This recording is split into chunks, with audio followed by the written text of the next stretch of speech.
to get it over the wall. I looked up last night. There are 15 rows of seats from the wall to the concourse. The average of the, width of the stairs or the seats, the rows, anywhere from 30 to 33 inches. So that means the most conservative would add roughly 30 more feet to get to the concourse. That makes it 400 just to get to the concourse. Okay. Sure. Now remember, it landed on the concourse because it fell straight down. Yes, correct. Okay, so that makes it 400. Then the catwalk. If you look at the measurements of the catwalk, that's right. He shook his little tush while running around the bases after hitting a ball on the catwalk. Catwalk, yes. The catwalk. He's too sexy for his. He's too sexy for his pants. Yeah. The guy can wear some pants. Yeah. Okay, Jack Caglione can wear some pants. But the catwalk, they have 4 of them. The lowest of the catwalks, the one that he hit, goes anywhere from 150 feet down to 59 feet in center field. Okay. So if you just take the middle of that, sure, you're looking at like 110, something like that, 110 feet in the air. So you're telling me the ball hit something 110 feet in the air that's already 400 feet away from home plate, and they said it's 430. I don't know how to do that calculation, but I'm going to guess it's probably further than 430 when it hits something over 100 feet in the air and it has already traveled 400 feet. How did we, as a society, decide that we have no idea how to calculate home run distance? Well, StatCast is no, StatCast is dumb sometimes. I don't because disagree. I love back in the day when it was like he hit the ball Josh Gibson hit a ball so far it landed in a different state. Like there all those like that was 609 feet from Babe Ruth. 609 miles. Yes, basically. Yes, and then all of a sudden now we have stats and the ball's clearly going farther. Like no, the nerds say it went 435. Well, nerds, okay, put your little analytics away. And let us dream of that ball, because we know we have peepers. I have eyes. It's 500 feet. That thing went at least $5 At least, I thought it was maybe $5. Like 560, maybe 560 feet is probably what I would put that at. That ball was hit as far as remember when Jim Thome hit one to left center, right center at Old Jacobs that went like 501. This is in the same category. I don't remember that, to be honest with you. But this one was, as I think about it now, it's probably like 630 feet, maybe. No, like legitimately, this is probably like a 475. Like I hate that StatCast now has almost taken the mystique out of this, because if we look back, if this would have happened 40 years ago, this is actually a serious conversation now for me that I think is annoying with StatCast or some of these analytics, because 40 years ago we look back and you remember and go, that ball went 500 feet. We don't have any way of calculating it, but we would have said that ball went 500 feet. And everyone would have believed it. So they changed it to 443. That's still short. I still think it's about 460. And even if 17 feet, not as big of a gripe as like 30 feet. But, I'll take 443 over the initial judgment of 430. Well, his one in KC that went to the Fountains was 444, right? I think that's what it said was 444. This felt way farther than the one that went to the upper tank, which is crazy to say. This one went farther than a 440-foot ball at the K.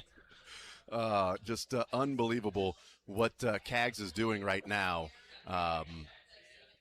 110 off the bat for the one to center field, and 109.1 off the bat that went to right center field at 443. He is absolutely scolding magma lava hot right now is Jack Caglione. We'll talk about that, and we'll talk about that with Jeff Montgomery coming up in the 11 o'clock hour. We're hanging out here at Friction Beer Company, and a very cool deal going on today as we are celebrating and supporting Woodland FC. And some Woodland FC players are here, and coach and president and CEO here at Friction Beer Company.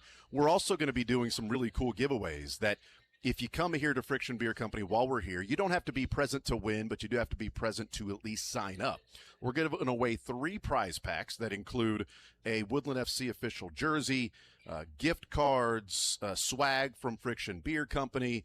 We've got that here for you as a prize pack. We've got 3 of those. Also, we've got the soccer magazines that we've been giving out with the different drops over the last couple of weeks. We've got plenty of those here that you can stop by and pick them up. Autographs from some of the Woodland FC players here as well. Great beer, great barbecue. that's going to be here as well. Starting at 11 o'clock, Point and Flat Barbecue is going to be here. In fact, I think I see the truck out there already that's going to be here at 11 o'clock. So if you want to come here, get some nice food, have a nice little lunch break, get ready for the matches coming up today starting at 2 o'clock, as now we're into the simultaneous kicks instead of the standalone games. We've got those going on. We can talk a little bit about that. Jason Entz, that covers soccer for covers.com and many other places and Prize Picks that he does these different stories on. He's going to join us in the 1 o'clock hour here. He's in town to watch some footy, to check out some of the World Cup, to go down to the march tomorrow, the parade, the Orange Parade downtown. And he's going to join us in the 1 o'clock hour to talk about today's matches, the U.S. tomorrow. What do they do? Do they play any of their players? Do they rest everybody? And what could be the most entertaining, frustrating, and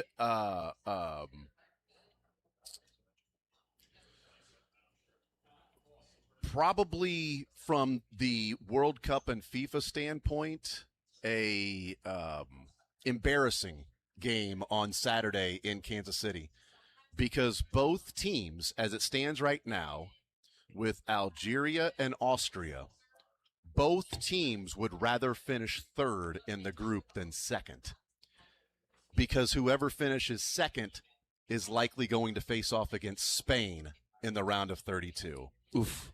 Whoever finishes third would have a group of, that could include the United States or Czech Republic or Egypt, but it's not Spain. So there is a chance that on Saturday night here in Kansas City, it will be teams trying to lose that particular game. And I am here for a 23-22 World Cup match where all 45 goals are own goals. Yeah. They get it and they just kick it into their own goal. They get it back, they kick it into their own goal for 90 minutes. They are just no hydration break because nobody's moving. They're all staying on their own side of the field and just kicking it into their own goal to try to see who actually is going to have the lower score when the match is over.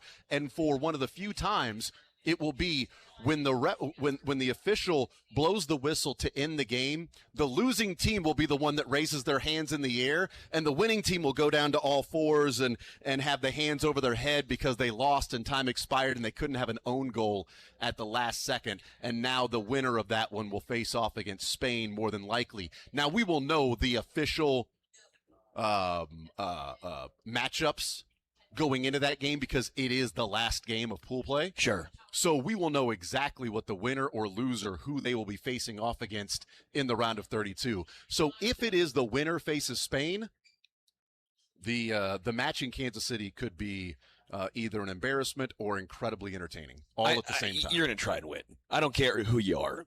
That's not really how it works sometimes.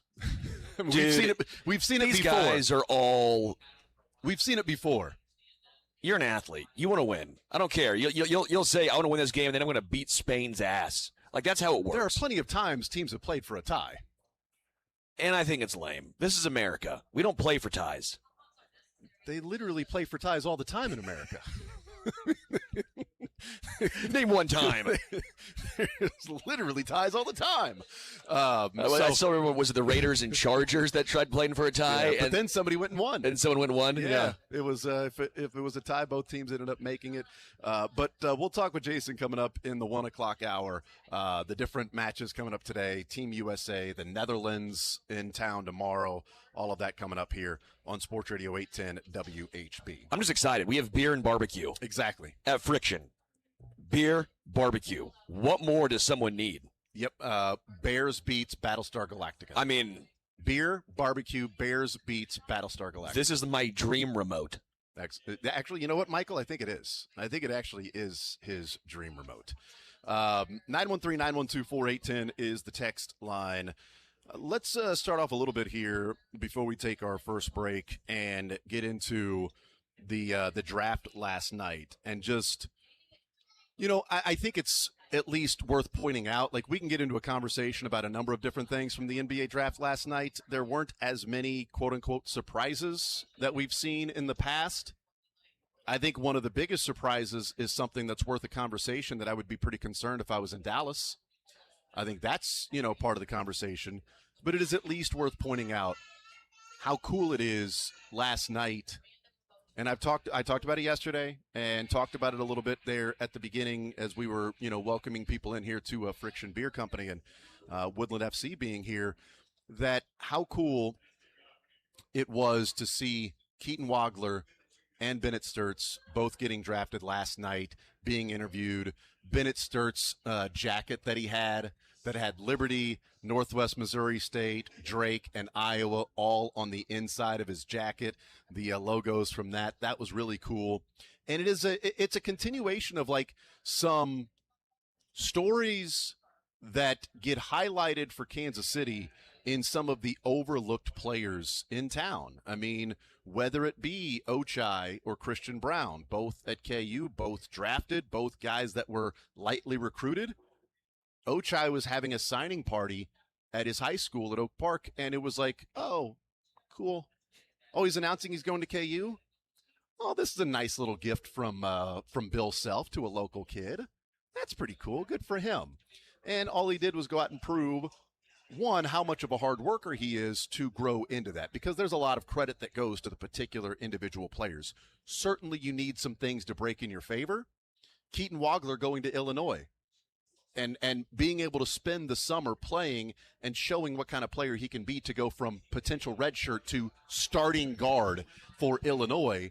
If he goes to a different school or a different university, maybe they already decide no matter what, he's redshirting. Sure. Doesn't matter what he's doing, he's redshirting. He needs to grow. And, hey, if he looks good in the summer, great. Now we know what we'll have next year with this guy.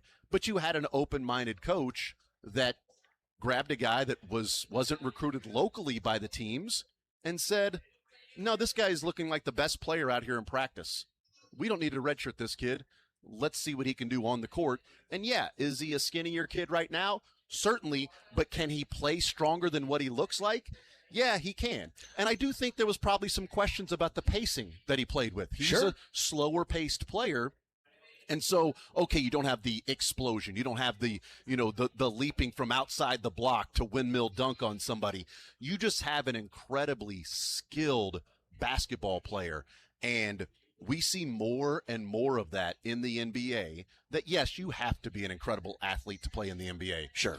But you also have to be so skilled at handling the rock, at adjusting your body, angles, knocking down jump shots, step backs, open shots, all of those things, finishing at the rim, all part of skill. Yes, athleticism. Nobody's going to look at Bennett Sturtz or Christian Brown or Ochai. Well, no, Ochai had those dunks that were on the inbound pass, but even maybe Keaton Wagler and say this guy, Landry Shamet. These guys are just the best athletes we've seen on the court, but they are so incredibly skilled that it makes up for what is perceived and can be viewed as lack of athleticism or burst or speed or something along those lines. Jalen Brunson just was the MVP for the Knicks, and he is not this explosive dude. Right. It's a good call. I mean, James Harden's made a career out of not being this super athletic guy. There's obviously multiple ways of doing it, because Russell Westbrook, the opposite, like the most athletic guy you will ever find. But the NBA has so many different styles and skill sets as how do you fit and where do you fit. Yep. Wagler is an interesting one. I don't know if I can remember a guy going from redshirt to top 5 in 1 year. 1 year. I mean, I understand the thought process of, okay, he needed to grow a little bit. He did grow a little bit. He did get stronger. That is just an 18-year-old, right? That's just what happens when you're 17, 18 years old. You'll have these big growth spurts, but also give credit to Illinois, getting him in the weight room, finding out what he needs to put on this weight and still be effective as well. Not just because some guys put on weight or grow, and all of a sudden their jumper's now off. All of a sudden they're no longer the same skill set that they once were. Wagler deserves all the credit in the world for this storyline, and I hope he does something special in the NBA, because you'll look back going from redshirt to top 5 draft pick in 1 year, and that is going to be a 30 for 30. And I know that, this comment is going to come off as like, okay, well, you're not really paying attention, because you had two guys that averaged almost 20 points per game. Sturtz averaged almost 20 points per game in the Big Ten. And really, I think if you round up, he was at 20. It was like 19 point. I think it was above 5, like 19.6, 19.5, something like that. Wagler was around 17, 18 points in the Big Ten as well. So as I say this, I offer you that I understand the points they had per game. But what I find to be so impressive about Wagler and Sturtz is that they play the game of what is required of them in the moment. So if Wagler needs to be a facilitator and be a guy that's getting other people involved, he'll do that. But he's also dropping 17 points per game. I don't think anybody looks at Bennett Sturtz and says, the ball in his hands, he's going to score from anywhere on the floor. You got to double team him. You got to hedge him. You got to, run over the top of this. You got to do all these different things because he's going to drop 20 points. He's a 20-point game when he wakes up and gets out of bed, right? This guy's a bucket as soon as he wakes up. When I look at Bennett Sturtz and Keaton Wagler, I just see these guys are phenomenal basketball players. And what it does, and I hope it translates to overall basketball players in the area, or what we see, is that sometimes simply playing the game the right way can be viewed as more important as, man, you dropped 30 points. Right, you took 40 shots. So, yes, you had 30, your team lost. You had 30 points, your team lost. Did you play the game the right way? You know what? I had 15 points, and I had 4 or 5 assists, but we won the game. Well, I thought you were going to drop 30. Well, I would have, but I was getting double-teamed and everybody else. I only had 10 points today, but you won. Play the game the correct way. And these two guys, Sterling, come off as two of the best examples of they've simply spent their life playing the game the right way, and they got discovered and noticed, and their game came along, and they were able to score while playing the game the right way. They didn't show up on the floor saying, how am I going to get my buckets? There's almost anyone in the NBA, if you make them the focal point, can put up 30 points a game. The reason why I say this is we saw it with Jeremy Grant in Portland. Jeremy Grant was not that guy. He was a role player. And then one year, Portland was really bad, and they made him the dude. And I think it was Portland or Detroit, because he bounced back and forth. But one of those 2 years, and he averaged like 25 a game. Jeremy Grant. Like, this is the point I'm making here. It's NBA guys are so talented. It's can you find your – if Josh Hart was the number one option, right, we had he had the conversation about himself, right? That's a good call. Josh Hart even said this. Yes, but that's not what's required. You're going to be in the lottery because they're not efficient. Yep. And Bennett Sturtz and Keaton Wagler can do so many different things well. They can do what is asked of them. Yep. Like Darian Peterson, for example, you're drafting him to be the scorer, right? There's going to be on almost every single team a dude. There'll be a dude who you build around, and then you have to see how the pieces around them mesh. I think Bennett Sturtz fits so well in OKC because obviously you already have SGA, right? Yeah. You already have and Williams. Like you have the guys. Now how can you find the role pieces? You know that Bennett Sturtz will know his role, accept that role, and do the best in said role. Keaton Wagler, for example, going 5th to the Clippers, right? That's going to be an interesting one. Does it feel like to you the Clippers are trying to recreate SGA that they traded away? And how can can we go get a guy that feels like he plays a little bit of the style of methodical, finding angles, working the sort of contorting your body at different ways to score? It's a good call. Kind of a lanky guy, but not the strongest, biggest dude. Yeah. It's like we traded away SGA. Keaton Wagler sort of looks like that type of player. Let's go and get the next SGA and not trade this guy away and let him go. That's hilarious. That's a really good call. By the way, Darren Peterson going 2. I'm still a little surprised. That he didn't go 1 or that he went as high as 2? That he didn't go 1. The reason why I think that with Darren Peterson, AJ DeBanza to me is the higher floor guy. I think there's no denying that the athleticism will lend itself well early on in the NBA. But to me, when you look at all-time great scorers, I think Darren Peterson could be in that category. It's funny how we had a conversation yesterday with Les, and I'm like, no chance of I don't like comparing the guys to all-time greats. I'm not going to give you a comp by any means. But you said Cags is better than Judge, and Les said calm down. But Darren Peterson, to me, has the skill set to be that sort of 30-plus points and efficient.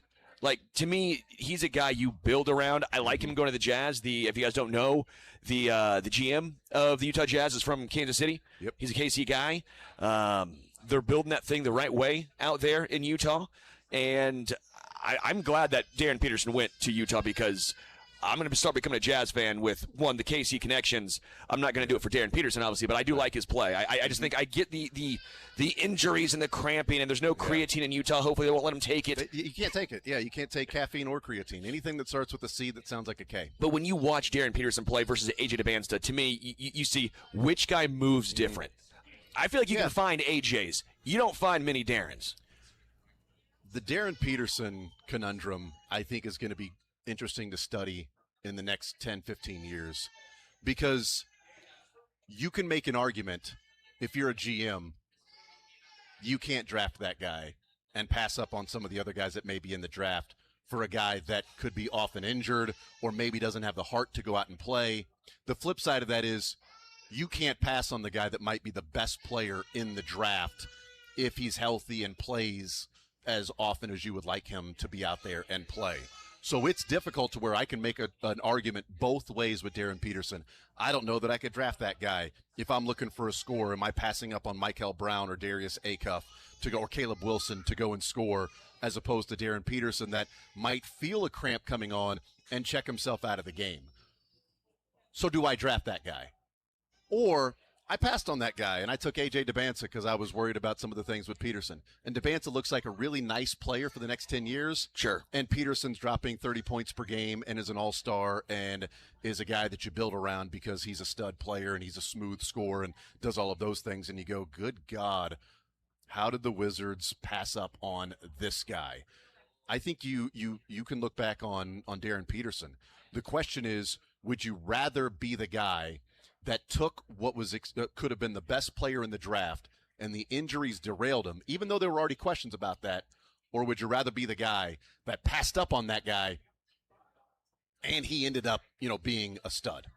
I think it's hard because normally I think when you're drafting that high, you go for the upside. Just for me, you go with the guy who has the highest outcome potential. It won't always work.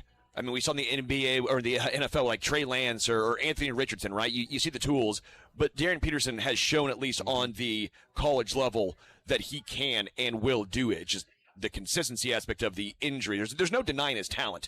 The Sixers tried doing it with Ben Simmons and Markelle Fultz. There were questions about both those guys, Fultz shooting-wise. Ben Simmons, obviously, his work ethic versus also shooting-wise as well. And Boston got it right both times with floor guys. Or when I say floor guys, right, they had high upside, but those were almost the safer with Jaylen Brown and Jason Tatum versus Ben Simmons and Markelle Fultz, right? Yeah. It didn't work for the Sixers, but I still think at this point, I think the Wizards messed up. I'll go on record right now saying that. And for the Utah Jazz, I think they are thrilled Darren Peterson fell to 2. We'll see. By watching Darren Peterson all year this year, I think I'm probably in the camp of not knowing that I could touch him with the with the second pick, with some of the other scorers that are there. We'll see. We'll find out what it will look like, but he scares me too much. And I do think we need to stop with the, and I understand why they made the comparison because of the scoring, but you can't have Darren Peterson on the board and put anything that is a picture resembling Kobe up there. And they did that, and it's like, Kobe was a great player, and Darren Peterson can score like Kobe. What made Kobe is the freaking Mamba mentality. You know who doesn't have Mamba mentality? Sorry, it's Darren Peterson. He's about as the opposite of Mamba mentality. But Kobe ain't coming out of the game because he thinks he might cramp. He stays in the game to shoot a free throw with a torn Achilles. Garden snake mentality. Yes, that's what Kobe does. He stays in the game to shoot a free throw with a torn Achilles and then walks off the floor. That's that. So I get it, the scoring part of it, but there are so many different things that made Kobe besides being a guy that could score. Correct. Let's take a timeout. We'll come back. We'll talk a little Royals. We're hanging out at Friction Beer Company. It is a really cool spot. It's beer. There's going to be barbecue here in just a little bit with Point and Flat Barbecue serving up the incredible barbecue starting at 11 o'clock here. And we have 3 prize packs that we're going to be giving away. So stop by to Friction Beer Company. It is 11018 Johnson Drive in Shawnee. And the 3 prize packs, you come here, you fill out your registration, which is just, I think it's social security number, mother's maiden name, the street address of your childhood home, your first dog's name, the make and model of your first car, something generic like that, so your information won't be given away or anything like that. You can, I'm joking, it's a name and probably a number. But we're giving away 3 prize packs. You don't have to be present to win, but you do have to be present to fill that out. The prize packs include Woodland FC official jerseys, gift cards, swag gear from Friction Beer Company. We got some swag stuff here as well, as we're hanging out as Friction Beer Company, a proud supporter of Woodland FC, an elite amateur soccer club competing in the Midwest Premier League, and some Woodland FC players here on site. We'll talk with some Woodland FC folks coming up in just a little bit. We'll take a timeout, come back, continue rolling more Zone right after this.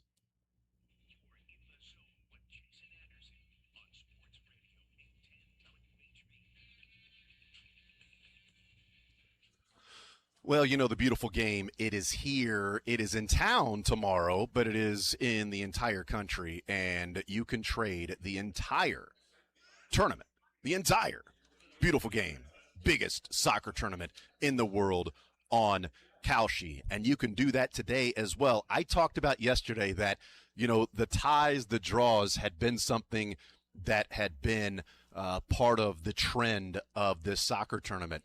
And I'm like, well, I don't know about England if you're going to, but if you were to play the tie in the market for England at like 15%, you know, that thing gets up to like, you know, 30%, 45%, 60%. You're doubling, tripling, quadrupling your money.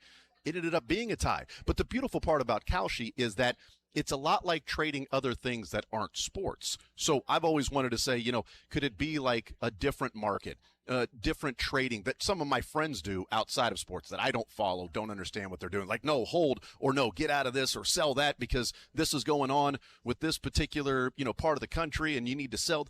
Those are things that I don't understand because I pay so much attention to sports. And with Kalshi, I understand the sports part of it, which allows me to trade and play certain positions on different matches or games. And it's peer-to-peer in a live market. There is no house. And as the probability changes, you can buy in and out of your position. So some of the other things you may look at, invest in, play in. You know what I'm going to hold because it feels like the market is heading this way. Or I can see the market starting to turn. Let me get out. Let me sell my position. You can do that in sports as well. Right now, Switzerland, Canada, for example, a tie is trading at just over 30%. You play a tie with $100 and it comes through, you're winning, you know, a little less than $300 or a little more than $300, really. But if that thing jumps up to 60%, a tie, as it goes along, boom, I can sell and get out of my position, and I've just doubled my money because it went from 30% to 60%. You see what's happening there. What if it goes from 30%, there's a goal that's scored, and now it drops to 15%, and I'm like, man, this team is on the front foot. They're on the attack. This is not going to work out well. Let me go ahead and get out of this and save some of my money. You can do that as well. It's all live there in the market. You can trade in. You can buy in and out of your position. For a limited time, download the Kalshi app and use code JASON810, JASON810 to get $10 when you trade 10. Kalshi, Kalshi, Kalshi, trade the beautiful game. 18 plus only. Restrictions and eligibility requirements apply. Event contract trading involves risk and may not be suitable for all investors. Prices, values, and available markets may differ from those mentioned. For more information, see kalshi.com/regulatory.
All right, we continue right here on Sports Radio 810 WHB. We're hanging out at Friction Beer Company today, proud supporter of Woodland FC, and that's what we are here doing as well, supporting Woodland FC, an elite amateur soccer club competing in the Midwest Premier League. And joining us now is President and CEO of Woodland FC, Ross Harris, here in the zone. Ross, what's up, man? How you doing? Thank you so much for having me. This is such a cool experience.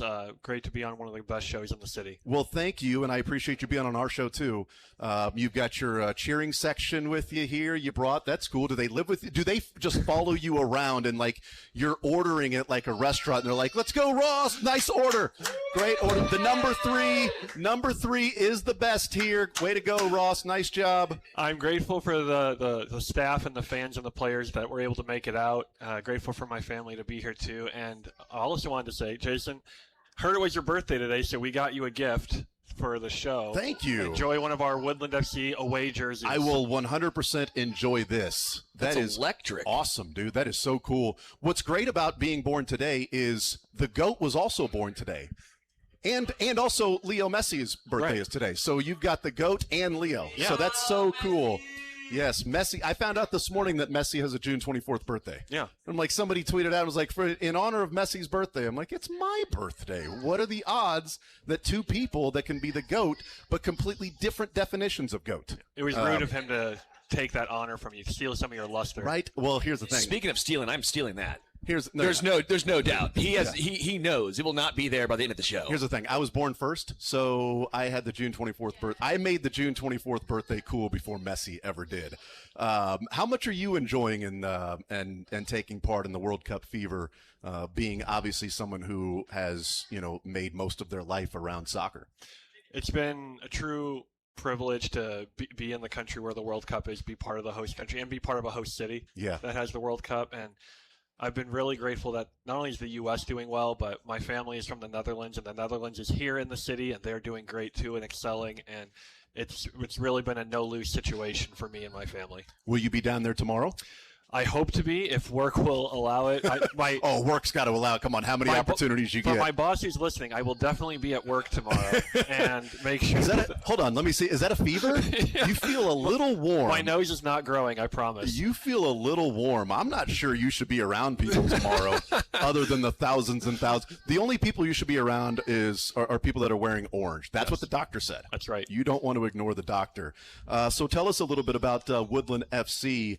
And when this came about, where you got the idea to create this club that is now competing in the Midwest Premier League. Yeah, so in 2023, I was helping my alma mater prepare for their season in the fall, and I was helping the new guys get adjusted to college soccer, and I ended up breaking my arm playing in that game, and I couldn't work for 6 weeks, so I needed to figure out, how do I be productive still? How do I make the most of my time while I'm at home? And I'd had over 30 years of experience playing at a Division II level or playing at a semi-pro level and playing for the Chicago Fire's Academy. So I decided to leave the field and become backroom and become administration and start a team where I could help guys who are in college, guys coming out of high school, or guys post-college advance their careers, continue their careers, or help develop them into the players and get the careers they wanted to get. What's the alma mater? Calvary University in South KC. Oh, very cool.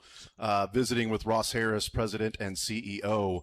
So tell me about the Midwest Premier League. I'm assuming that when you talk to other soccer folk, you tell them that you're the President and CEO of a Premier League club? Naturally. Smart. Right. And the Midwest Premier League, it was started 6 years ago. It began in Michigan area, and it is 53 teams ranging from us, I believe we're the westernmost team in Shawnee, to Ohio, and our conference is the Gateway West Conference, which is 5 teams in Kansas City and then 1 team in Columbia, and the winner of our conference plays the regional winner of the St. Louis Conference, the Gateway East. We've tapped out at being ranked as high as 3rd out of all 53 teams in the entire league. Wow. And we're actually the first team in Kansas to represent the Midwest Premier League. Wow. So, and such a young club too. Yeah, only 3 years old, and we've played in the U.S. Open Cup qualifying the last 2 years as well. We hosted a game last year and lost just narrowly to a team that made it to the tournament proper. Do you credit that with your expertise, or maybe the players actually playing? Like, how do you get to that level? I'm assuming it's all you. No. I'm a big believer in good ideas. That's right. I'm a big believer in good ideas are good ideas no matter who has them. Yeah. And we've relied a lot on our volunteer staff that have helped carry us and the players that have come to us, whether intentionally me reaching out and recruiting them or them just happening to find us through our Dynamite social media people who continue to market our team well. It's been really a providential way it's all come about, but our slogan for our club is further up and further in, or onward and upward, and we've somehow by hook or by crook been able to make it as far as we have. So I think you guys have one of the coolest logos, crests that I've seen.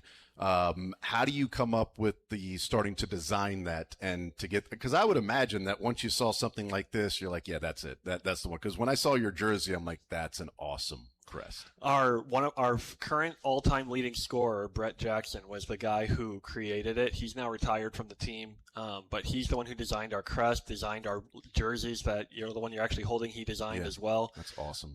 And it's an homage to the color palette. Obviously, is an homage to my family's history in the Netherlands. The orange, white, and blue of our home uniform. The sponsor actually gets to pick the color of the away uniform. Oh, cool. That's the title sponsor. That's one of the perks they get with that.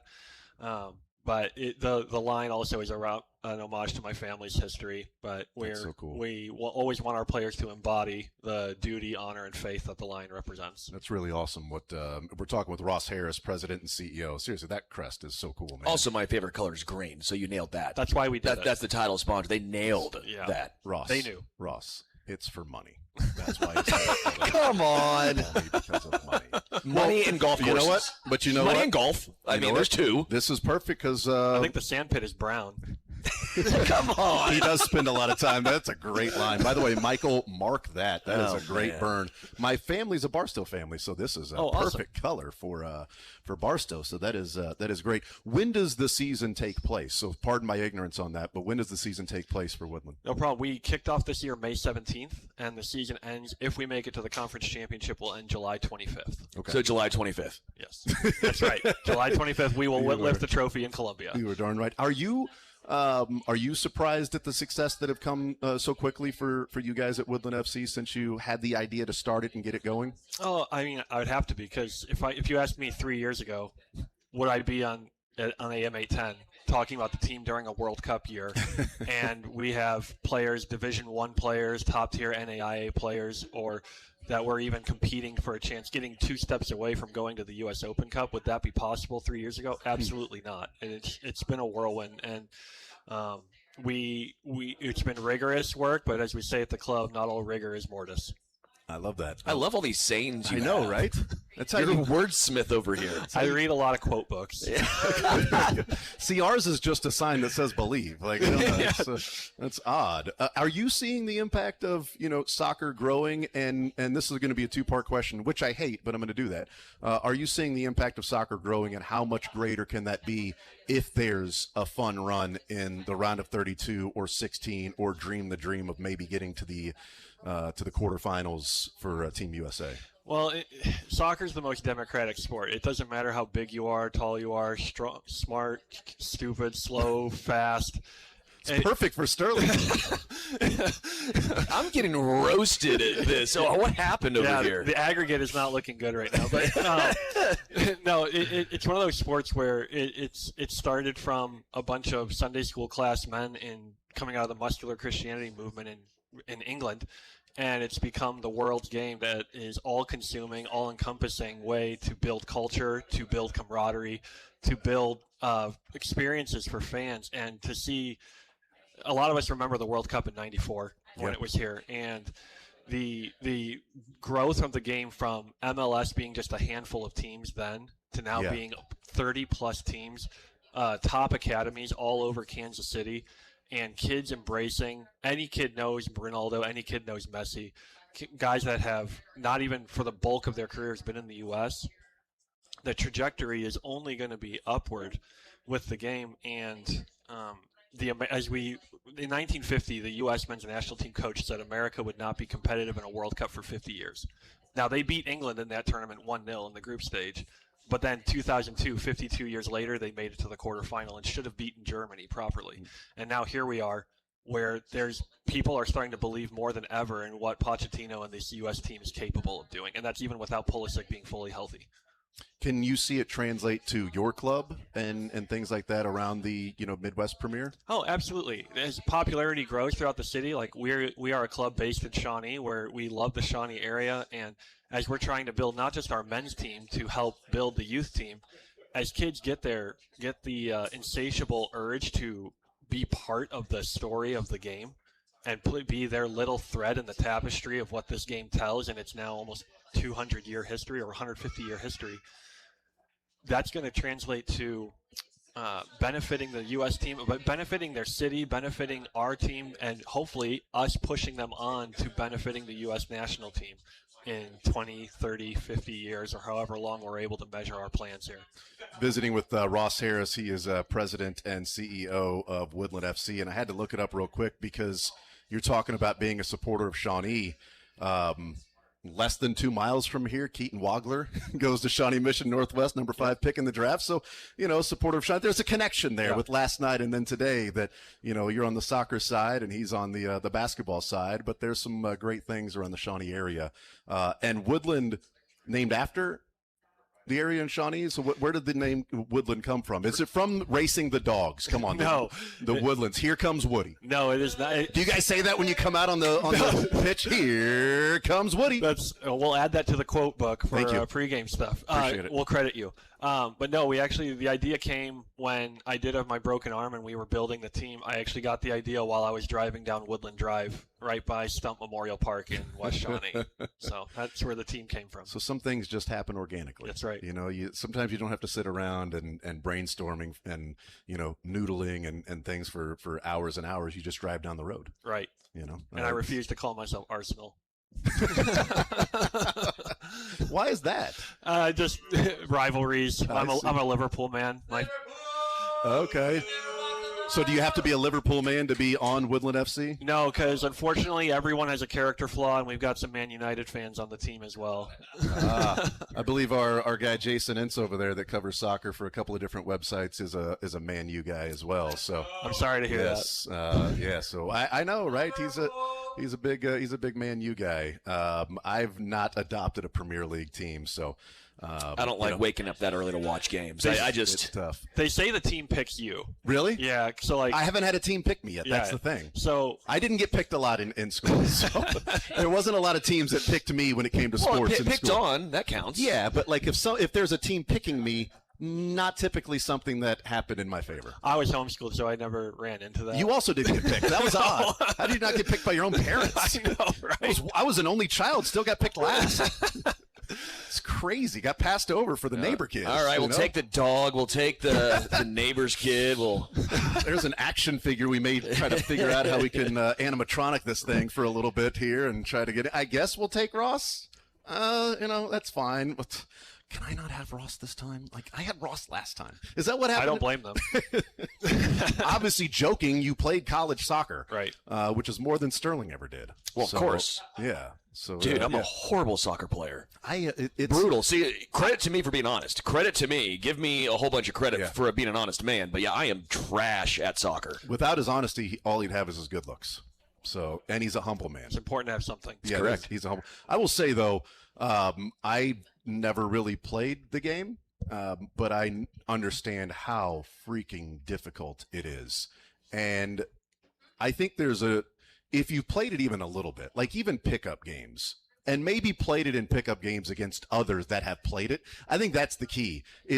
So I played in the in the media game for the Current a couple of years ago, and there were some players out there that played soccer.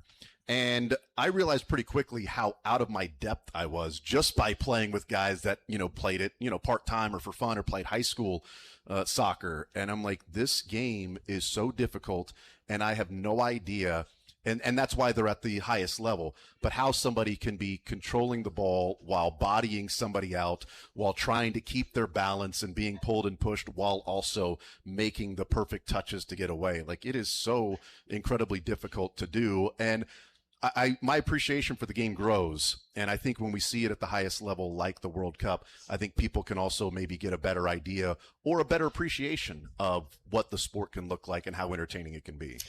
Yeah, asking 11 guys to play with the same brain while not having any breathing time or downtime in the action, and doing it in a way where they're moving the thing they have to manipulate. They can't use their hands. They can't actually grip or control the thing they're trying to use. It's truly remarkable to see the amount of plays and skill that's able to be displayed by the best in the game, or even at our level when you have guys in their Division I, NAIA, Division II caliber. Those guys are able to create some beautifully executed football as well. And the appreciation I have for these guys now is I'm almost hitting my 40s and I'm not able to do the stuff that they're able to do at the speed they're able to do it. I appreciate so much that not just that I get to watch it, but that my son and my daughter get to witness it as well and see something that they can reach up to and climb up to. That's awesome. Ross Harris is our guest, president and CEO of Woodland FC.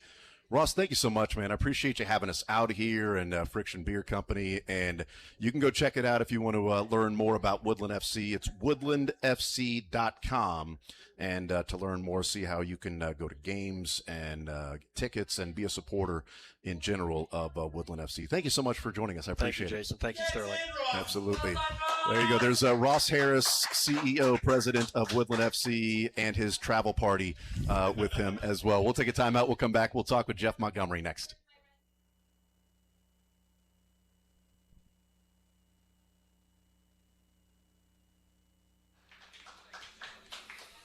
On the biggest stage in the world, FanDuel is changing the game because sometimes your player gets subbed off and your bet goes with them. Oh no, what is someone to do? That seems unfair. That is wrong. Why? That's not fair. He only played 60 minutes. He gets subbed off, and now my bet is done? Not anymore, because with FanDuel Super Sub, if your player is subbed out, your bet stays in. That's right. So if your player leaves the match, your bet continues on with the substitute. A lot of games going on today. Looks like 6 games on the Wednesday slate. Obviously, for an example, yesterday, Ronaldo, he must have heard all the trash talk about him. He scored twice. But if he got subbed off, let's say in the 50th minute, and his guy who came in for him also scored a goal, and you had Ronaldo for a hat trick, well, that would have counted. That would hit because that new player takes over for the guy you threw the bet down on. It is just that simple. That is FanDuel's Super Sub. You are in it until the final whistle. All you need to do is go to FanDuel.com/local to get started now. Let there be goals this summer on FanDuel. 21 plus in President, Missouri. Gambling problem? Call 1-800-GAMBLER.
Jeff Montgomery is brought to you by ImageNet Consulting. From IT to audiovisual to secure print, ImageNet Consulting keeps Kansas City business moving. Visit ImageNet.com.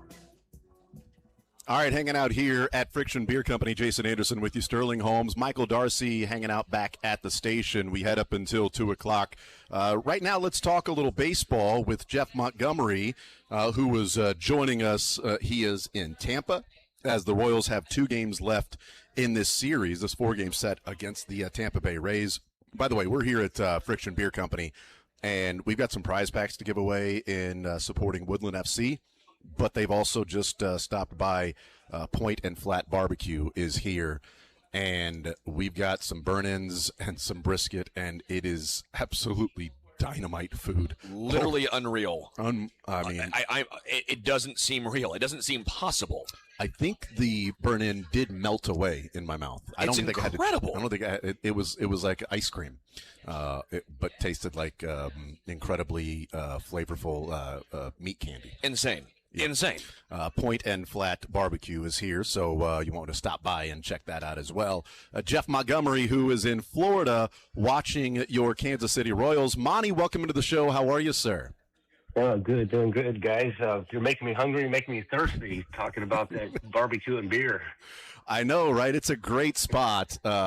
Perfect location for those that may love some barbecue and beer, and I certainly am halfway there. Sterling, all the way in, is now he's taking a little time off to enjoy some barbecue and some beer, too, oddly enough, Monty. He's taken part in both of them. Monty, okay, when there's barbecue and beer in front of me, and Jason he likes to talk, I will allow him to talk with Monty while I stuff my face. I feel like that's the only logical thing to do.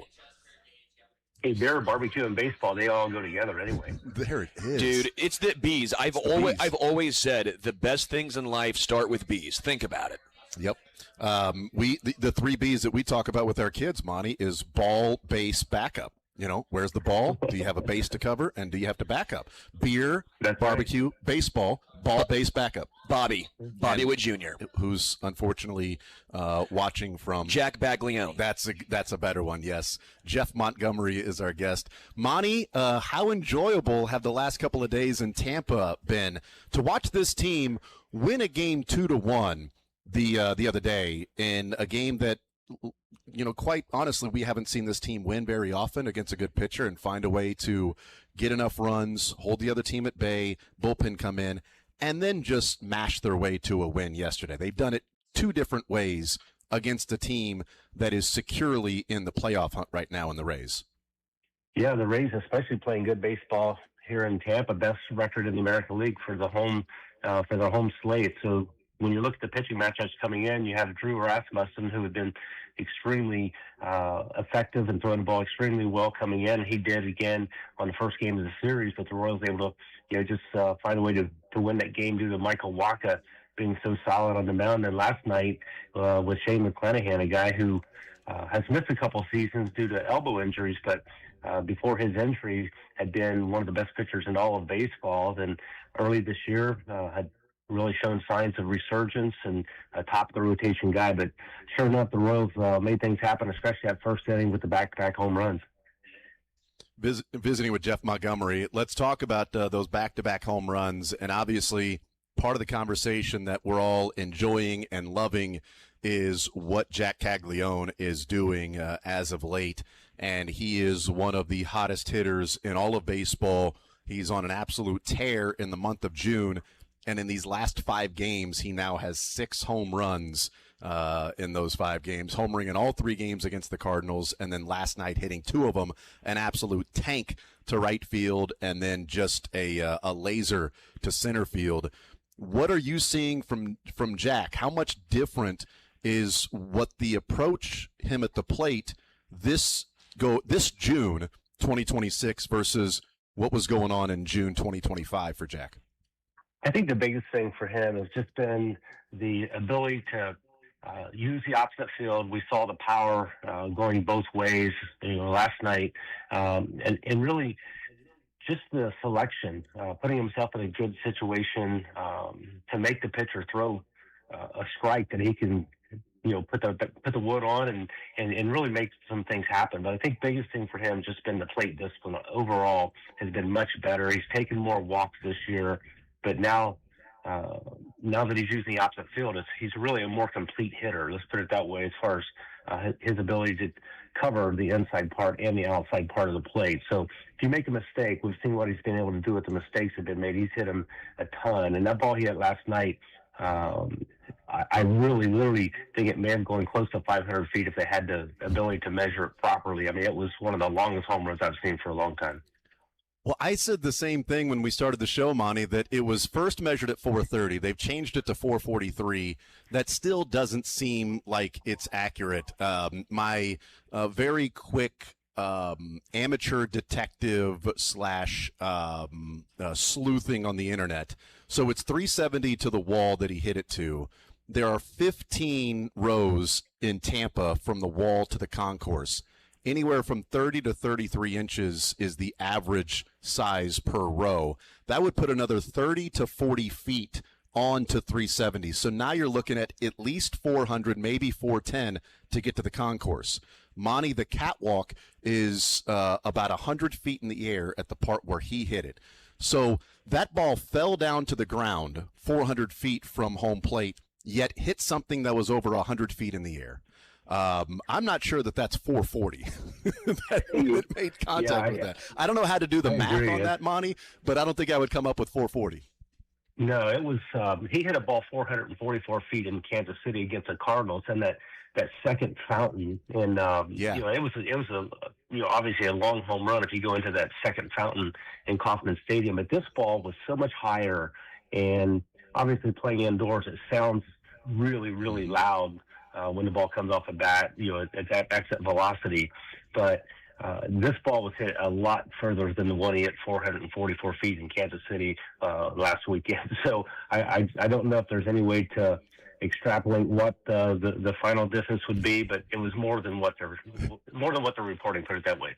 I'm with you on that one. Jeff Montgomery is our guest. All right, so from your experience being on the mound, how would you pitch to Jack right now? You almost have to get in a situation where you can create an illusion that the ball's going to be in the strike zone that finishes out. In other words, a strike to ball pitch, and you got to get him to chase. And that's why he's been so much better. They were doing that to him all last year. They were throwing pitches that he was chasing out of the strike zone. And I know as a pitcher, I always felt like I've got to give the pitcher the hitter at least one pitch that he's got to swing at. In other words, you can't throw ball. They're not going to. They're not going to swing at pitches. At least most hitters aren't going to swing at pitches. They're not in a strike zone at least one time. So you have to create the illusion that there's going to be a strike and it's got to finish off the plate, out of the zone, and either jam him and get weak contact or pop him up. But he's just done such a good job at not chasing those strike to ball pitches this year, and that's really what to me has rounded him out and made him such a dangerous hitter. And it's really great to see the rapid development for a player like Jack Caglianone, who came out of college with such tremendous credentials, and had his failures last year as a result of going to that next level and figuring things out. But now, I mean, he certainly has figured things out. How difficult is it for a younger player to, and this is going to sound contradictory, but for a younger player to not swing at a strike? And what I'm saying is, if he's got a 2-0 count and the pitcher throws a strike, but it's a really well executed pitch, to just not swing at that and say, I've got 3 for a reason. I'm not going to get myself out just because, it's a 2-0 count. Now I've got to go and swing because this is the best pitch I'm going to see. And we've seen that from Jack a number of times. And I didn't. I'll be honest. The strikeout in the 4th inning by Cags, he gets up 3-0, and then the first one he takes at 3-1, he fouls off the 3-1 pitch, and that was 3-2, and then he doesn't swing at the pitch that ends up being a strike. But one of the things that I sort of took away from that is that it's just because it's heading in a certain direction doesn't mean I'm going to pull the trigger on it. Now, with 2 strikes, maybe should he have done that? I'm not sure, but he made up for it in the next at bat when he hits a home run. But I think it goes to show the patience of, I can swing at this pitch, but it doesn't mean that I'm going to be able to barrel it. And if I've got good bat to ball skill, which is what Jack has, sometimes hitting the ball in play isn't necessarily the best thing to do because it might just be rolling over to second base as opposed to I swung and missed or I fouled that off and now I get another pitch that I can drive. How long does it take a player to sort of get the maturity just because you're in a hitter's count and the ball is going to be a strike to not necessarily swing if it's not in a certain tunnel area or it's more of a pitcher's pitch that guy's executing? Yeah, it's certainly something that takes some time and experience. And I think we talk so many times with regards to baseball how important confidence is. And when you have some success, you can build some confidence. And once you have that confidence that as a hitter, you can do some damage in pitchers' counts. You can do a lot of damage in hitters' counts. And in those hitters' counts, that's when a lot of times the hitters are saying, okay, I'm looking for a particular pitch and in a particular location. And if it's not there, I'm not going to swing at it. Even though it might be a strike, I'm going to let this pitch travel, and I'm going to look for the next pitch. And I think on that strikeout last night with McClanahan, I think it was a 3-2 fastball he got him on, and he was probably looking maybe for the changeup. McClanahan's got a great changeup, and he's probably looking for that changeup, and he just beat him with the fastball. But that's one of those things that, as a hitter, you say, hey, he beat me this time, I'll get him next time, and sure enough, he did. Yeah, visiting with Jeff Montgomery, who's there in Tampa as the Royals are playing some great baseball. They are 12-9 in the month of June. They've turned it back around.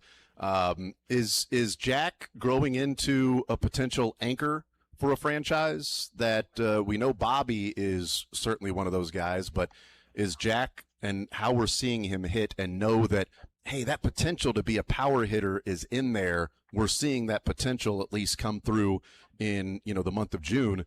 Is he growing into a hitter that can be an anchor for a franchise or a team that wins a division?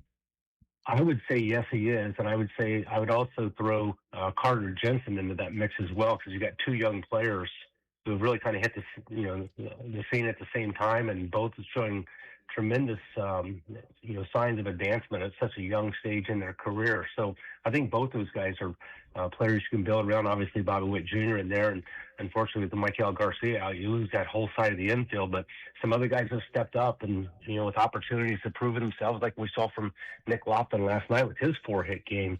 A lot of good things going on right now with this team. But I think Jack Caglione is the main story now.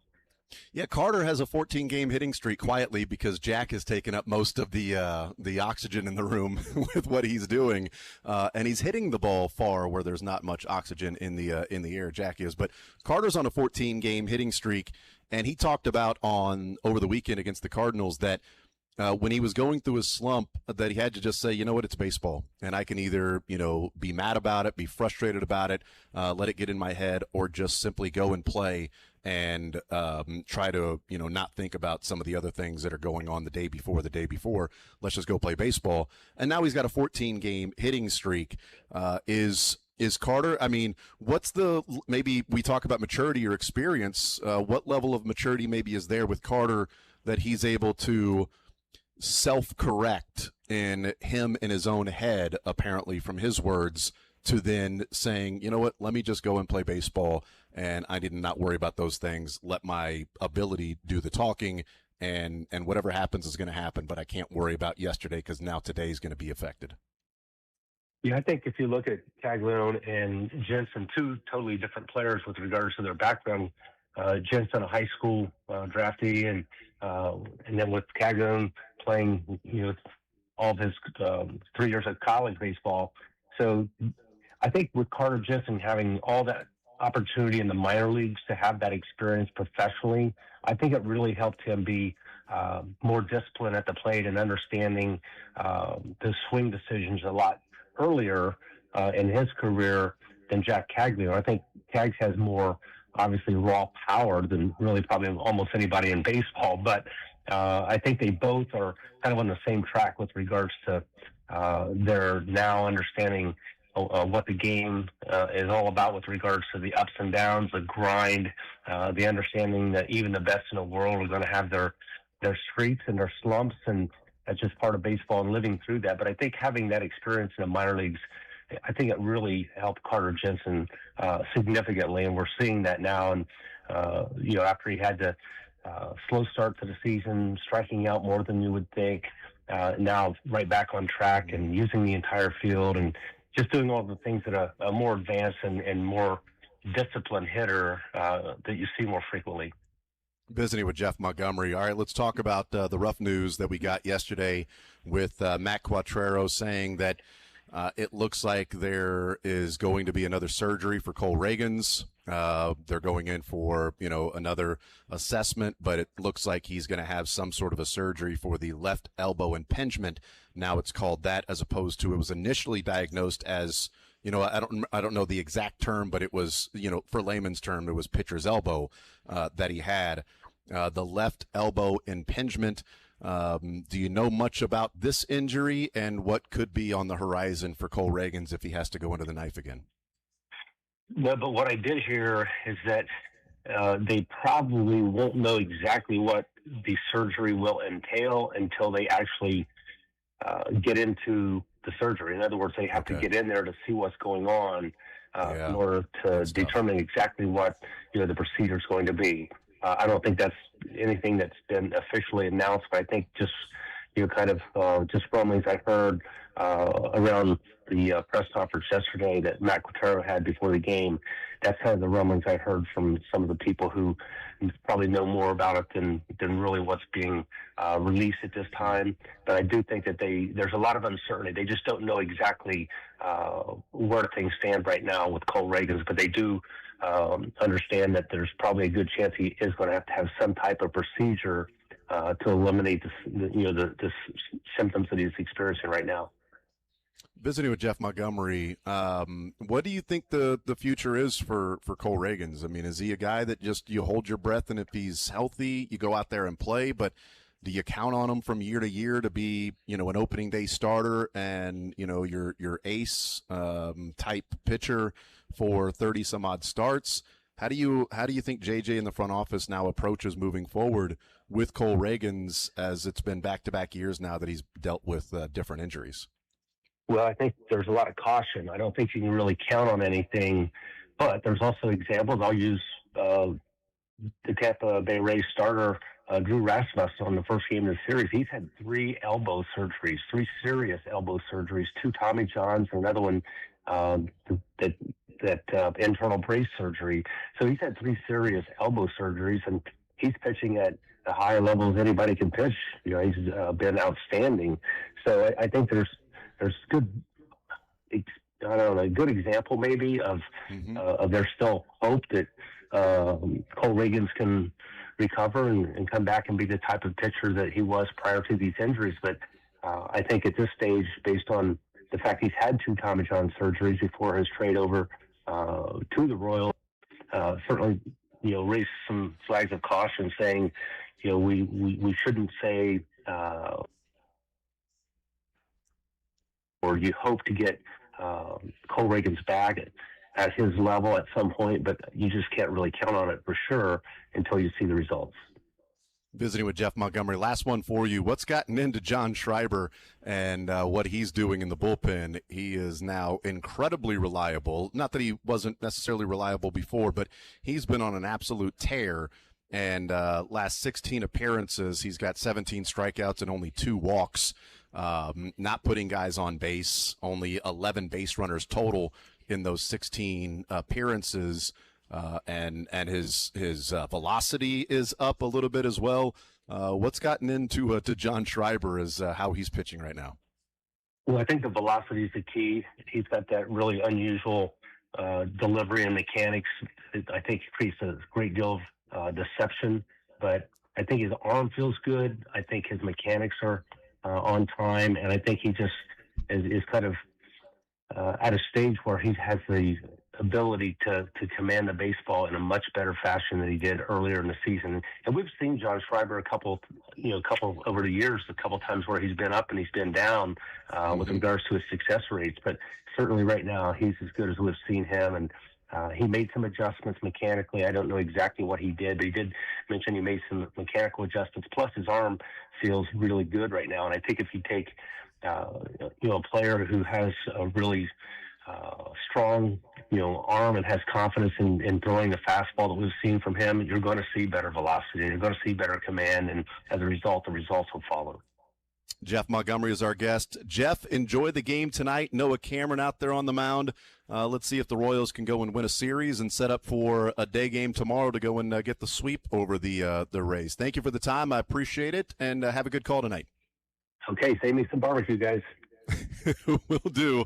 There's Jeff Montgomery. No promises, and I think that's going to be tough to do because Sterling has been chowing down, enjoying the barbecue, the Point and Flat barbecue that's here. It's phenomenal, dude. It is unreal. The sausage is outstanding. The burn-ins are ridiculous. And the beer is great, by the way. Yeah, I'm going to take your just word had the for first that. sip on that one. The Distant Memories. The Helles Lager right there. Outstanding. And a lot of times beer helps you forget those distant memories. What's you can funny do that too. is she knew. She knew that I love Helles Lagers, and she brought this for me. You walked in, she said, that's a Helles Lager guy, I can tell right now. She knew. She knows ball. Your reputation precedes you, dude. You go around, you walk in, there's just a sign following you. Once I finish it, It's this like beer Linus- will be a distant memory. It's like Linus with the smell. You just follow in with the Linus or Highness. What's Highness, next? Helles Lager. I wasn't going to drink Linus. today. Okay, come on. Michael, he's wearing his Michael. drinking pants today. Hey, Michael, can you go ahead and play that fiction part of the Factor Fiction when he says that? Yeah. I wasn't going to drink today, and then I get this I wasn't gonna- delectable beverage in front of me. I wasn't going to breathe air today. Well, I was going to go through all day and hold my breath. it's not my fault when a delectable beverage gets thrown down in front of me. What am I supposed to do? I wasn't going to blink my eyes today. I was going to hold my eyelids open And all now day. my dad showed up. Really? Yeah, it's him right there. I've never met your dad. That is actually your dad. Uh-huh. That is awesome. Why man. would I lie to you? Yes. That Kind is of weird great. if he did lie to about that. Yeah, that'd be a weird thing to lie about. I'm just pointing to a random guy. Yeah, that's my dad. That's my dad. That's him. That's my. I That love you, random dude. I love you, Dad.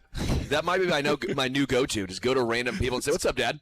What's See up, what Dad? they say. Hey, there you are. Do I know you? I Yep, there recommend you are. You're right the there. Distant Memories. Yeah, unfortunately, his distant memories are of you, so he's kind of trying to wash it's those away tough. too, man. It's tough. Yeah, yeah. Hey, I appreciate you beating him on Father's Day with that outing. Thank you, humbling him In a golf. little bit. In golf. That's your. Well, either way, I don't care. Yeah, yeah. Yeah, see, No, it's fine. yeah. I appreciate that. Humble this man. Okay, come on. You can't. It's like I don't know what to do. man. Without confidence, all I have is my good looks. He said, It's "That's my son." That's my son. We'll take a time out. We'll come back, continue rolling, and continue to enjoy this Point and Flat barbecue and the beer here at Friction Beer Company as they are supporting Woodland FC, an elite amateur soccer club. They are competing in the Midwest Premier League. Schedule and season going on right now, hopefully through July 25th, which would put them in that championship. You can go to woodlandfc.com to go and check out more. Stop by here. Register for the prize packs. We're going to give away 3 prize packs before the show is over, which is an official Woodland FC jersey. We've got some gift cards mixed in there as well, some swag from Friction Beer Company. You do not have to be present to win. We'll do the drawing at the end of the show. You don't have to be here to win, but you do need to stop by to register. And while you're here, check out all of the different beers they have here and also Point and Flat barbecue that is set up outside and serving some unreal barbecue that we are enjoying right now. Michael, I feel bad for you, dude, because it'd be nice if this was in studio and you could partake and enjoy it because it is really, really good. You'll just have to take my word for it, man. We'll take a time out, come back, continue rolling.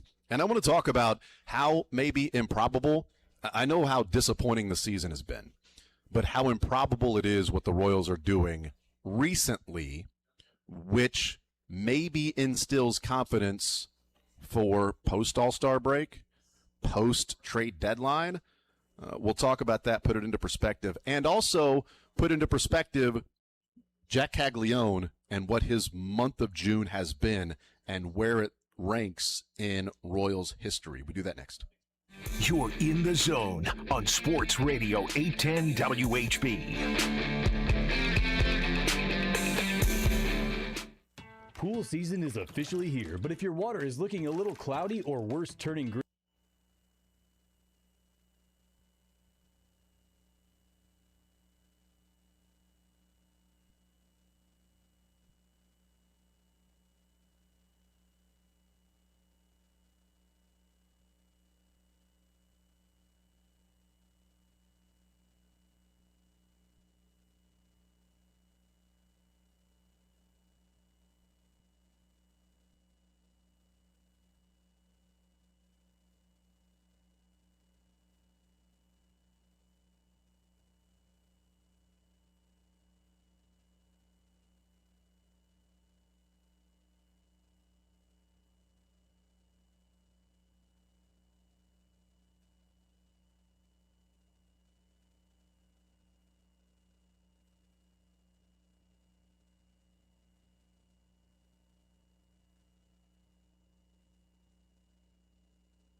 All right, we continue right here on Sports Radio 810 WHB. Jason Anderson with you, Sterling Holmes, Michael Darcy hanging out at the studio because we are hanging out at Friction Beer Company in Shawnee on Johnson Drive. Proud supporter of Woodland FC, a local soccer club that is located here and dedicates a lot of the things they do to in and around Shawnee. And we are just a couple of miles away from Shawnee Mission Northwest, where Keaton Wagler played a year ago at this time. Like, you know what it was? It was 12, 13. What are we talking about? 15 months?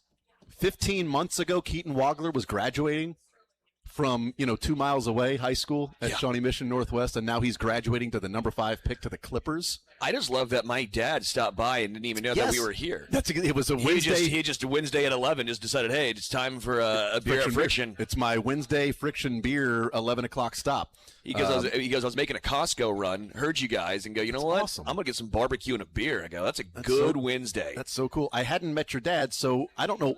Michael, yes, I get it. If you're listening, I understand that if somebody goes, hey, that's my dad, that if somebody's first reaction is, oh, are you serious? You'd be like, well, why would somebody make that up? But No, it's not. in my defense, we are talking about Sterling that maybe can say some things that aren't exactly truthful or embellished. So if he said, oh, hey, there's my dad, I thought he was just being cheeky. I might start doing that, though. That might be my new thing. If he would have pulled out the "that's my dad" card and it wasn't his dad, I don't even know what I'd say. That'd be hilarious. That's my new move. That's my new move. Bye, Sterling. I hope you find your dad. Yeah. Love you, Dad. What movie is that from? Is that Step Brothers? Love you, Dad. But it is Will Ferrell. Not Step Brothers, but it is. Elf. Nope, old school. No, I think I'm right. Yeah, he says an elf. Yeah, no, he does it. Hi, buddy. Hope you find your dad. No, is I know Elf. that part, but okay. But the "love you, Dad" is from Step Brother, or is from Old School at the wedding when they were given the dedication to, and he's like, "Dad's here. Love you, Dad." Yeah, it's a good call. Yeah, that's Will Ferrell. I do love Old School. Great. We're going movie, streaking Yeah. through the gymnasium. To the quad. To the quad. Come on, everybody's doing it. I love when he gets in the car. Is it cold in here? Was it Doug? Was his name Doug in the movie? Yes. Cold in here, Doug? I own 2 speaker cities, and I'm worth over $5 million that the government knows about. You think I did all of this for a high school pep band? Visiting with Jason It's coming up at 1 o'clock, but visiting with Jeff Montgomery there in the previous segment. He is in Tampa. We're here at Friction Beer Company in Shawnee. WoodlandFC.com is where you can go and check out to get more information about Woodland FC, and the jerseys are pretty slick, man. The prize packs we're giving away, come and sign up for those. We're giving away 3 of those, do the drawing right before 2 o'clock, so when the show is over. You do have to stop in to register, but you don't have to be present to win when we do the drawing. We'll talk a little more NBA coming up at noon. We talked a little bit about that in the first hour, but I know that this team, and there's been a lot of waffling on the optimism to pessimism to apathy to frustration to being just anger around this team and how disappointing, at times disastrous, this season has been. So understanding the waffling has taken place, and going from, let's be honest, a week ago when I'm, discussing this Royals team and we're talking about, how good they can be, or we're really talking about a week ago, hey, you know what, June started off pretty well, but now they suck again. Oh, no, we suck again. Now they're in that spot where they had lost, 6 of their 7 games. They had played well. Hey, June, they're 5-3 in the month of June, or 1, 2, 3, 4, 5, 6-2, 6-2 in the month of June. Look at this, and one of those losses was a walk-off loss there in Cincinnati that they should have won, but they're 6-2, playing great baseball. Yay! Then they go 1-6, and it's like, all right, let's come back down to earth a little bit, guys. And that was leading into last Wednesday's show. They've gone 1-6 leading into last Wednesday's show. They've gone now 5-1 since then. And it's the sort of waffling back and forth. 2 weeks ago on a Wednesday, hey, the month of June is amazing. Last week on a Wednesday, this team sucks and sell right now. This Wednesday, Well, they've won 5 out of 6. They've beaten 2 teams that are in the playoffs, one of those being one of the best records in the American League in Tampa, the best home record in baseball in Tampa, and you've won 2 of those games there. You've got 2 games left, and 2 games in the pitching matchup, at least one of them that was clearly in the other team's favor. Last night, McClanahan against Avila. Yeah. But Rasmussen against what Michael Wacha has done lately was also an advantage Tampa in that matchup. And so where the optimism comes in, and there's a little bit of the I just can't quit you going on with this team, because every time I think I'm out, they pull me right back in, right? That's good, fellas, for you. What has been improbable and impressive in a disastrous season is the fact that we look at this team and who's been on the field the last couple of nights versus who we thought would be on the field if they won 5 out of 6 in a game against series against the Cardinals and the Rays. Cole Reagan's now going under the knife again, some sort of procedure. Sure. Chris Bubich, took a step back in his rehab. Carlos Estevez was looked at as the closer, and that was 1 inning, not even an inning's worth. Do we know where he's at? I don't know. Nick Mears was going to be a 6th or 7th, inning guy. Jason Frazier, if you will. Right. Those are the pitchers. Now throw in Bobby Witt, Michael Garcia, Vinny Pasquantino, Jonathan India, and Kyle Isbell. 5 of your 9 guys that you had on opening day roster that were going to be starters for you, that you were going to be leaning on, especially Witt, Garcia, Vinny. Yeah. Those 3. Isbell, okay, batting 9th, playing a good center field. India, they paid him $8 million because they expected a bounce back to happen. But he's been a leadoff hitter before. He can get on base. He's not the best second baseman, but you know what? Injuries felt like it derailed his entire season last year. I'm not sure how this team, in all honesty, is able to go out and perform the way they've done in the last 6 games with all of the players that you expected to be a part of this team, all those players that opened up on the 26-man roster. I can tell you how. How? Caglione. And Carter. Caglione, Carter. Carter's got a 14-game hitting streak going on right now. And I'll also point out, guys like Lane Thomas and let's be real, Nick Lofton's been outstanding. I thought Nick Lofton was a quad A guy. And I did too.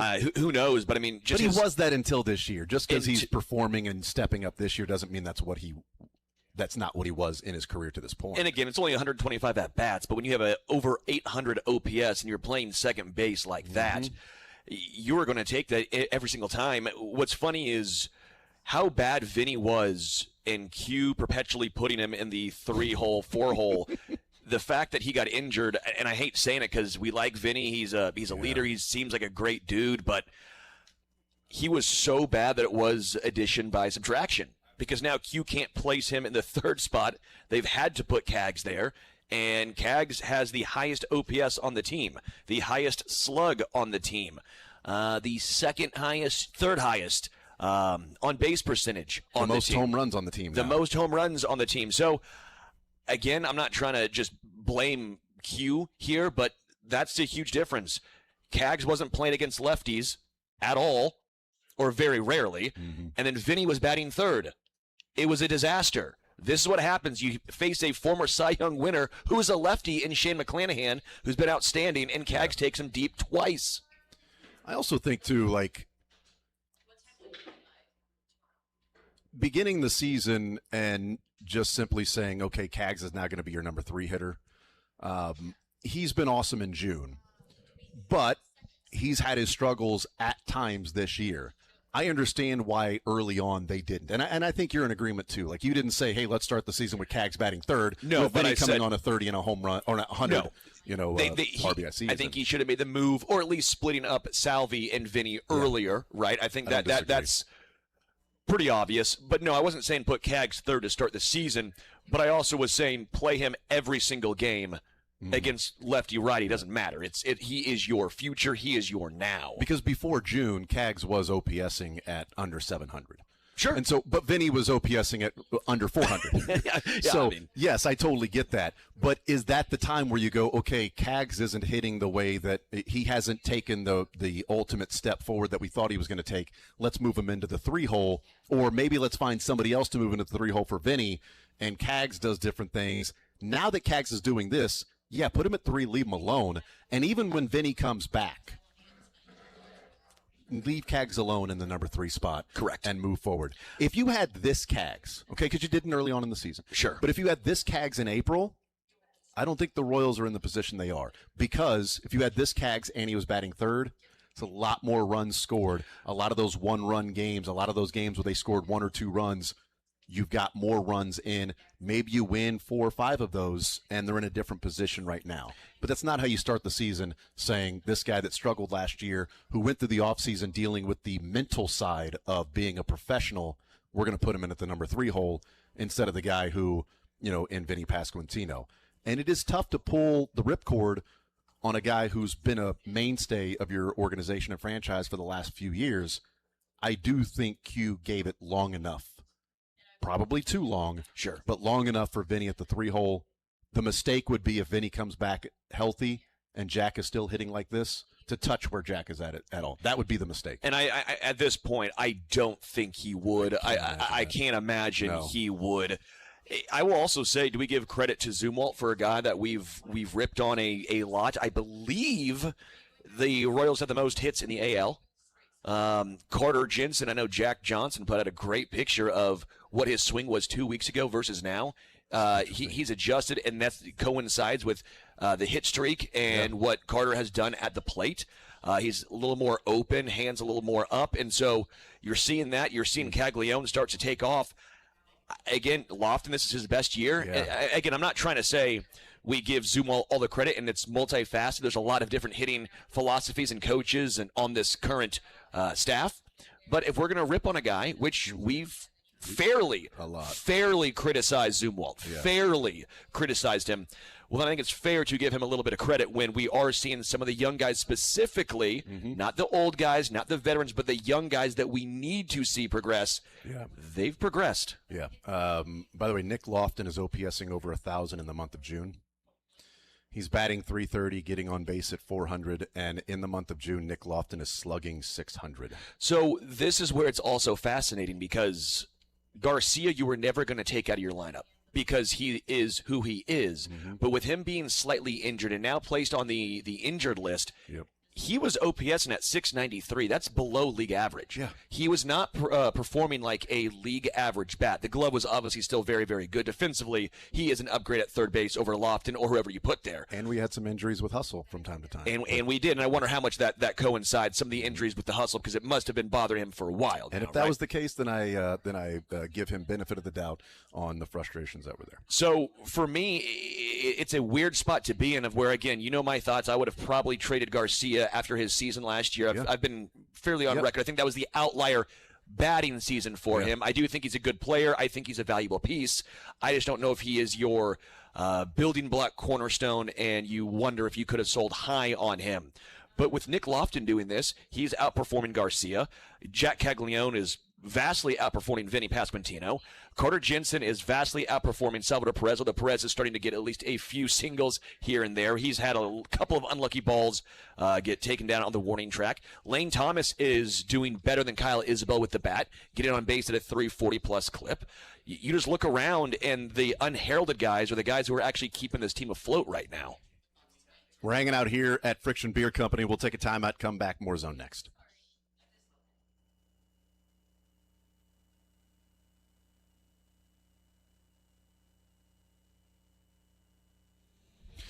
All right, folks, Heartland Men's Health continues to help men that are aging and may feel the effects of low testosterone. Guys in their early to mid-30s start losing 2 to 3% of their testosterone production every year. It happens gradually.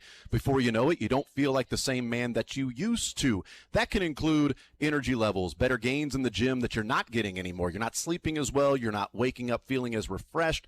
That impacts production at work. Brain fog is something that happens with men as they age and lose some of that natural testosterone production. And this year, Heartland Men's Health is helping men go further with 4 targeted body composition plans featuring GH peptides, NAD+, GLP-1, PDA, and more, all designed to boost energy, support metabolism, enhance recovery, and accelerate fat loss. Simply schedule a consult with Heartland Men's Health today.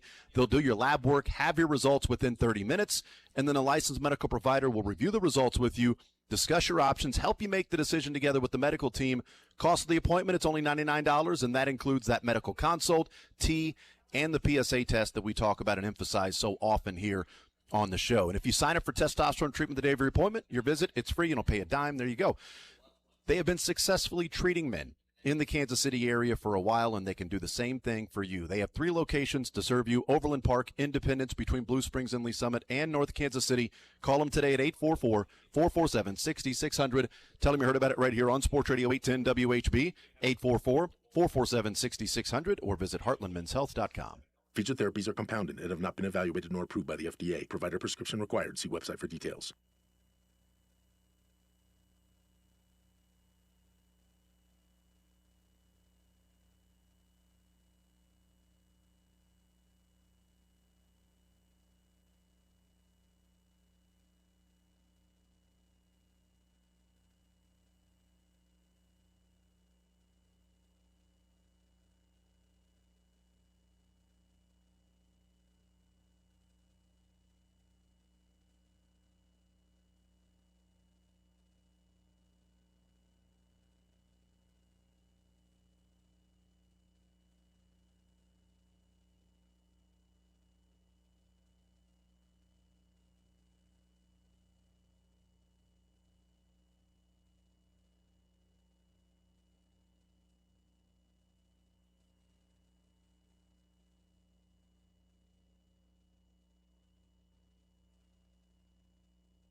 All right, wrapping things up here in this hour from Friction Beer Company, hanging out on this Wednesday, supporting Woodland FC and some great beers, according to Sterling and everybody else that comes here to Friction Beer Company in Shawnee. Johnson Great Drive. beers. Absolutely. We got prize packs we're giving away.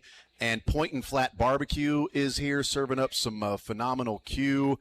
Quentin Van Horn, who is running Point and Flat, this food truck. It is unfreaking real. Insane. How good this barbecue is, man. And I have so much respect for people in Kansas City that say, you know what, I'm going to get into this barbecue game in Kansas City and can hold their own with what that tastes like. It is unreal, man. So it's elite. Come out and check that out as well. Hang out at Friction Beer Company. We're celebrating and honoring and supporting Woodland FC and giving away 3 prize packs as well.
All right, we continue right here on Sports Radio 810 WHB. We're hanging out at Friction Beer Company on this Wednesday edition of the show. Coming up an hour from now, we'll talk a little more soccer and preview with today's matches and the intrigue from what's going on with some of these simultaneous kicks that we're seeing today as opposed to the standalone games and the pool play. We will now see the next few days of these multiple games going on at the same time, starting at 2 o'clock today. So we'll get into some soccer talk coming up an hour from now. We are hanging out at Friction Beer Company in Shawnee, Johnson Drive, supporting Woodland FC, an elite amateur soccer club competing in the Midwest Premier League, 3 years in, and one of those most successful clubs in the Midwest Premier League. And they have been playing some great soccer. And Friction Beer Company, a great supporter of Woodland FC, and Point and Flat Barbecue is here as well, serving up some delicious, incredible barbecue. That started at 11 o'clock, but they're here, so you can try some of the beer here at Friction Beer, and they've got the great barbecue. We're also giving away 3 different prize packs, which will include Woodland FC jerseys. We got gift cards involved with that. Got some Friction Beer Company swag that'll be part of the prize packs, and then we also have the soccer magazines we've been giving away as well. That is here at Friction Beer Company. Come on down, sign up, register. You don't have to be present to win, but that's what we got going on today. And if you don't come, you're doing yourself a disservice. Yes, not a service. You're being ridiculous. You have errands to run today? Well, what's a better way to run errands than with a full stomach of barbecue and a quenched thirst? Well, I don't think you want to run errands if you're going to be of water or... well, yeah, you're not gonna. But maybe you stay here for a little bit, and then the errands. You can do the errands later. Yeah, that's right. I would say errands can be. You run your errands and you treat yourself. Yeah, treat yourself to an ICB. That's an ice cold beer for those that don't know. Treat yourself. By the way, happy birthday! You can also come down, Jason, to Leo Messi. Messi turns Jason 39 said today. If you come down, he loves hugs. So for his birthday, all he wants are for listeners to come down and give him a big hug. He loves that. That's actually true. I'm a big hugger, big hugging fan. So to Messi.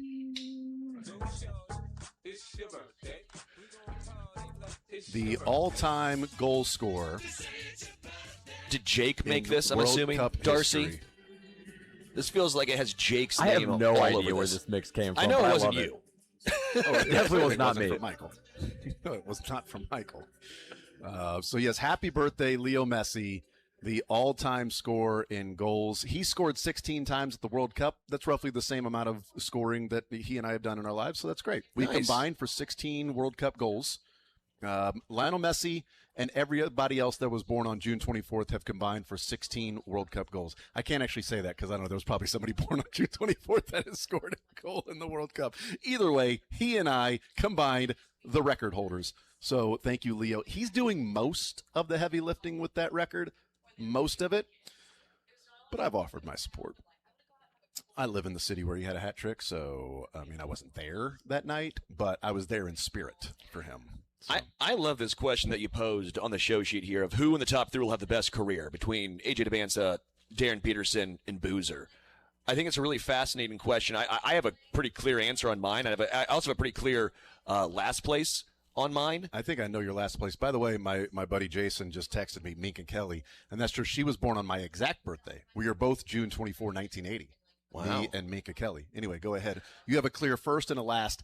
I think I know, if I'm guessing, I think I know you well enough that I know your 1, 2, 3 in what you think careers will be. Sure. And I think they're different.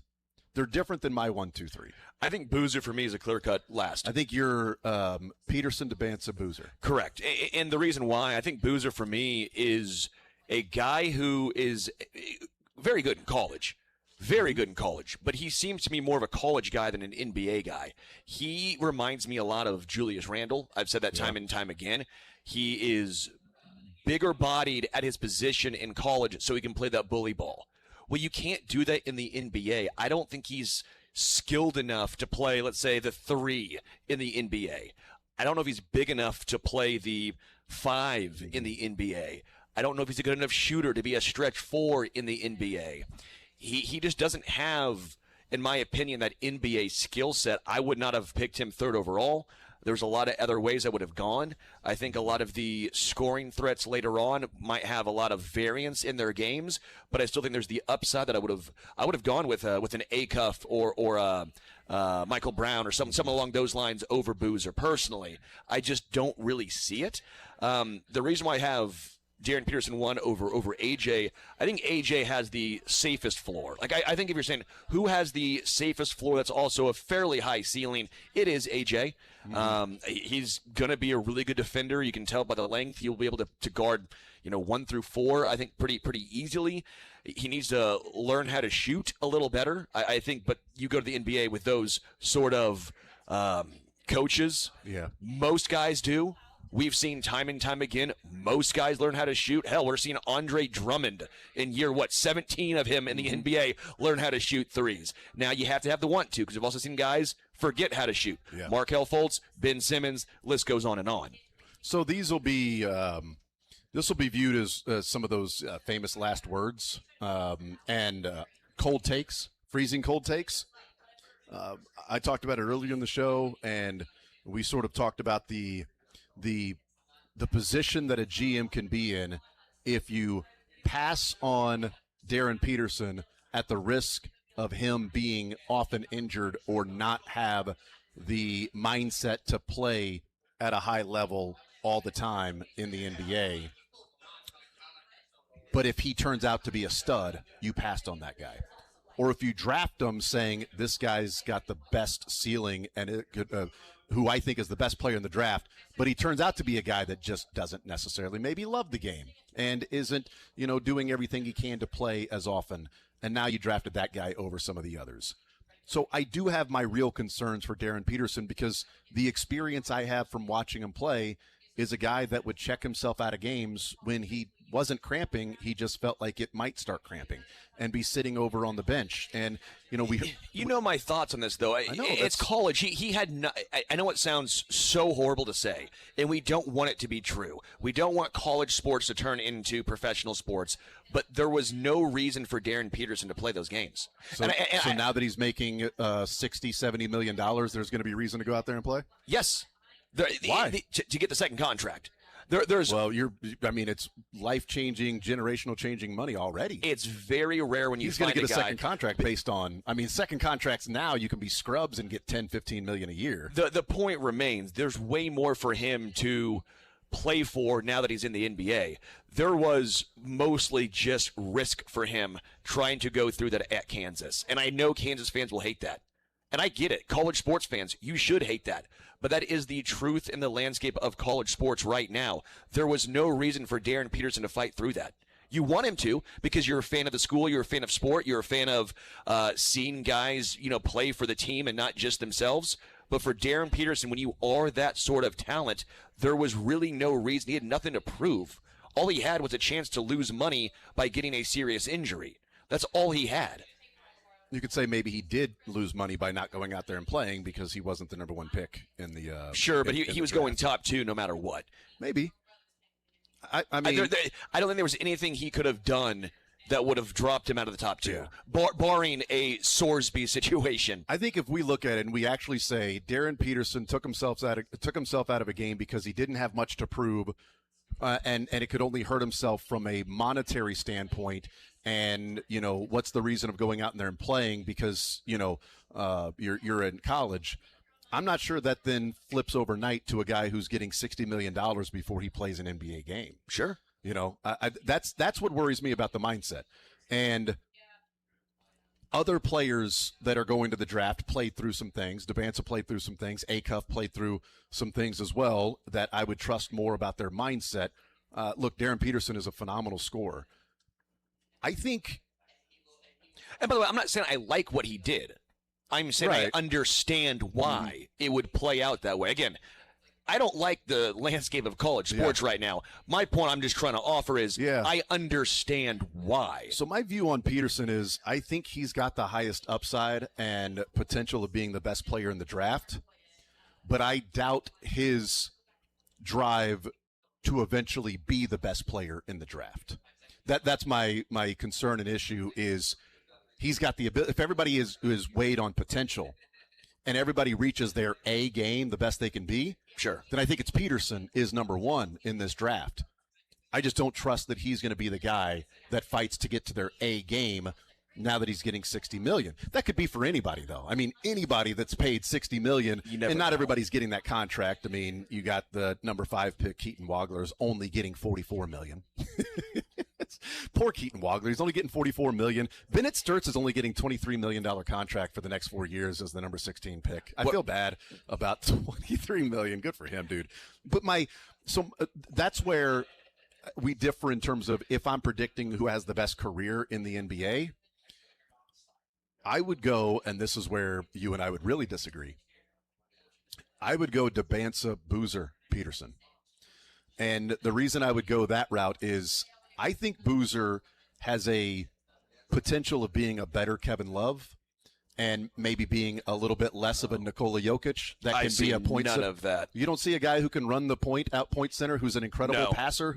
You don't see a playmaker as a guy who's 6'9", 250? I don't see that in him, no. That's everything he was at Duke. He wasn't just a low post player.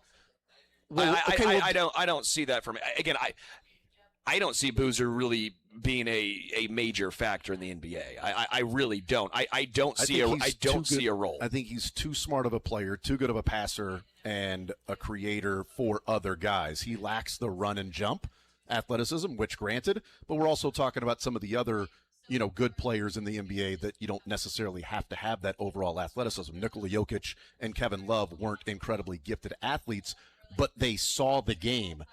Kevin Love and Nikola Jokic see the game at a different level.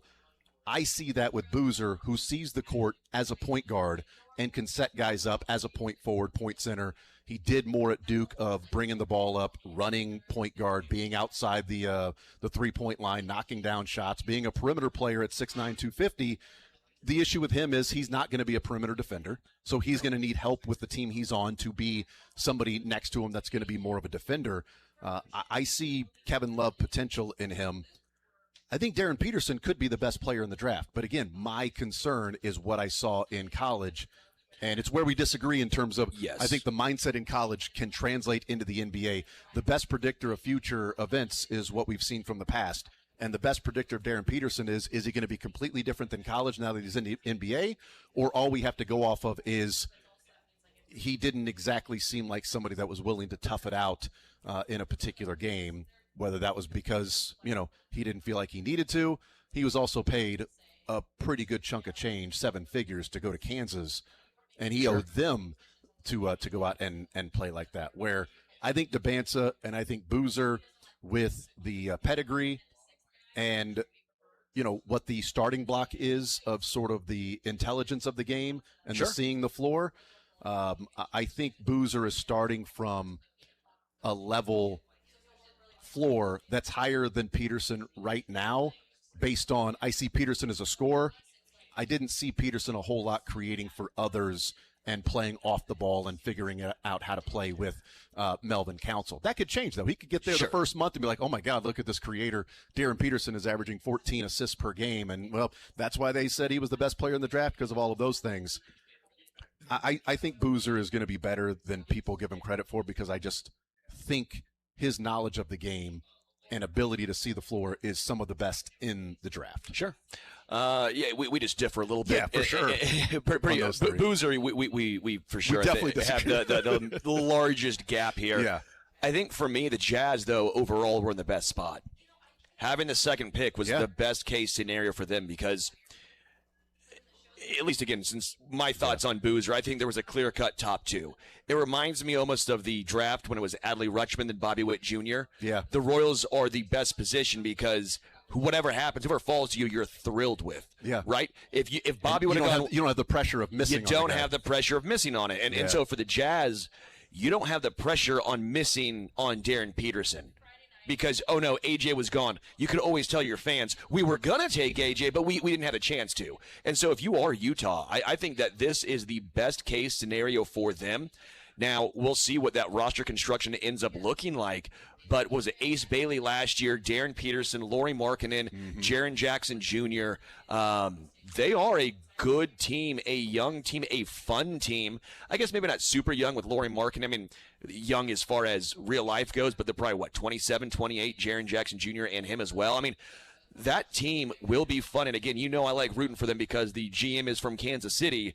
And I know he doesn't love saying that yet because he wants the team to be good before he really starts pumping out Kansas City love right now. He wants the team to turn around. Yeah. But I think this upcoming season, you will see a turnaround with this Utah Jazz team. And I do think, again, me, noted non-KU guy. What? I think Darren Peterson will be a big reason for that. And by the way, it wasn't like Ace Bailey did a lot at Rutgers, right? He was a guy that didn't want to go to Utah. Talked about that pretty explicitly.